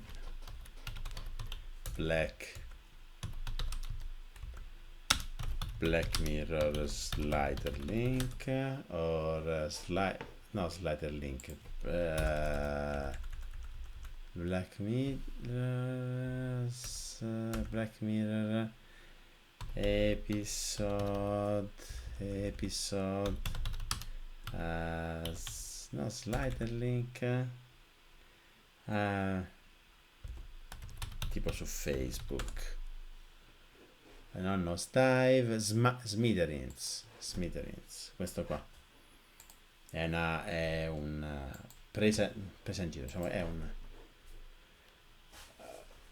parla di Facebook essenzialmente e parla anche di come il CEO alla fine non contava più niente. To say that when your model is Smithereens. advertising, that there are dangers there that you have to take on more explicitly. I think it's very difficult to set an organization up, as we do, to pursue shareholder value above all else. They're not nonprofits. They're there. The reason people go to work there is they want to create economic security for them and their families, mostly first and foremost. Vero. And when you get to a point when you control so much economic power, you use all the weapons at your disposal. I don't think they're bad people, but I think the role of government and the role of us as consumers and people who elect our officials is to ensure that there are some checks here. And we have given them the mother of all hall passes because we find them just so fascinating. Scott, eloquently put, spectacularly put. Mark Zuckerberg, Jeff Bezos, Larry Page, Tim Cook, if you're watching, you're welcome to come and make the counter-argument as well. Scott, thank you so much. Bellissimo. Ragazzi, comincio a essere un po' a pezzi. Comincio a essere un po' stanco, porca miseria. Devo cominciare prima queste maratone. Abbiamo visto 5 bei video. Sarebbe bello vedere anche questi di Team Urban e di Tim Ferriss. Vedo che anche voi siete un po' calati e magari continuiamo un'altra volta. Che ne dite? La facciamo finita qui. Abbiamo visto 5 video, una mezza maratona abbiamo fatto e continueremo un'altra volta. Tengo aperta. Sì, se accedete al documento, vedete quello, prendeteli. Mi piacerebbe riprendere perché guarda, i prossimi in sequenza, questo di Wait But Why, quello di Tim Ferriss soprattutto, sono dei capolavori, però sono piuttosto stanco purtroppo, quindi preferisco chiuderla qui. Bene ragazzi, è stato un piacere. Questo video lo uploaderò su YouTube fra 24 ore e bene, spero vi sia piaciuto anche a voi. Lasciatemi dei feedback se volete. Ciao, buonanotte.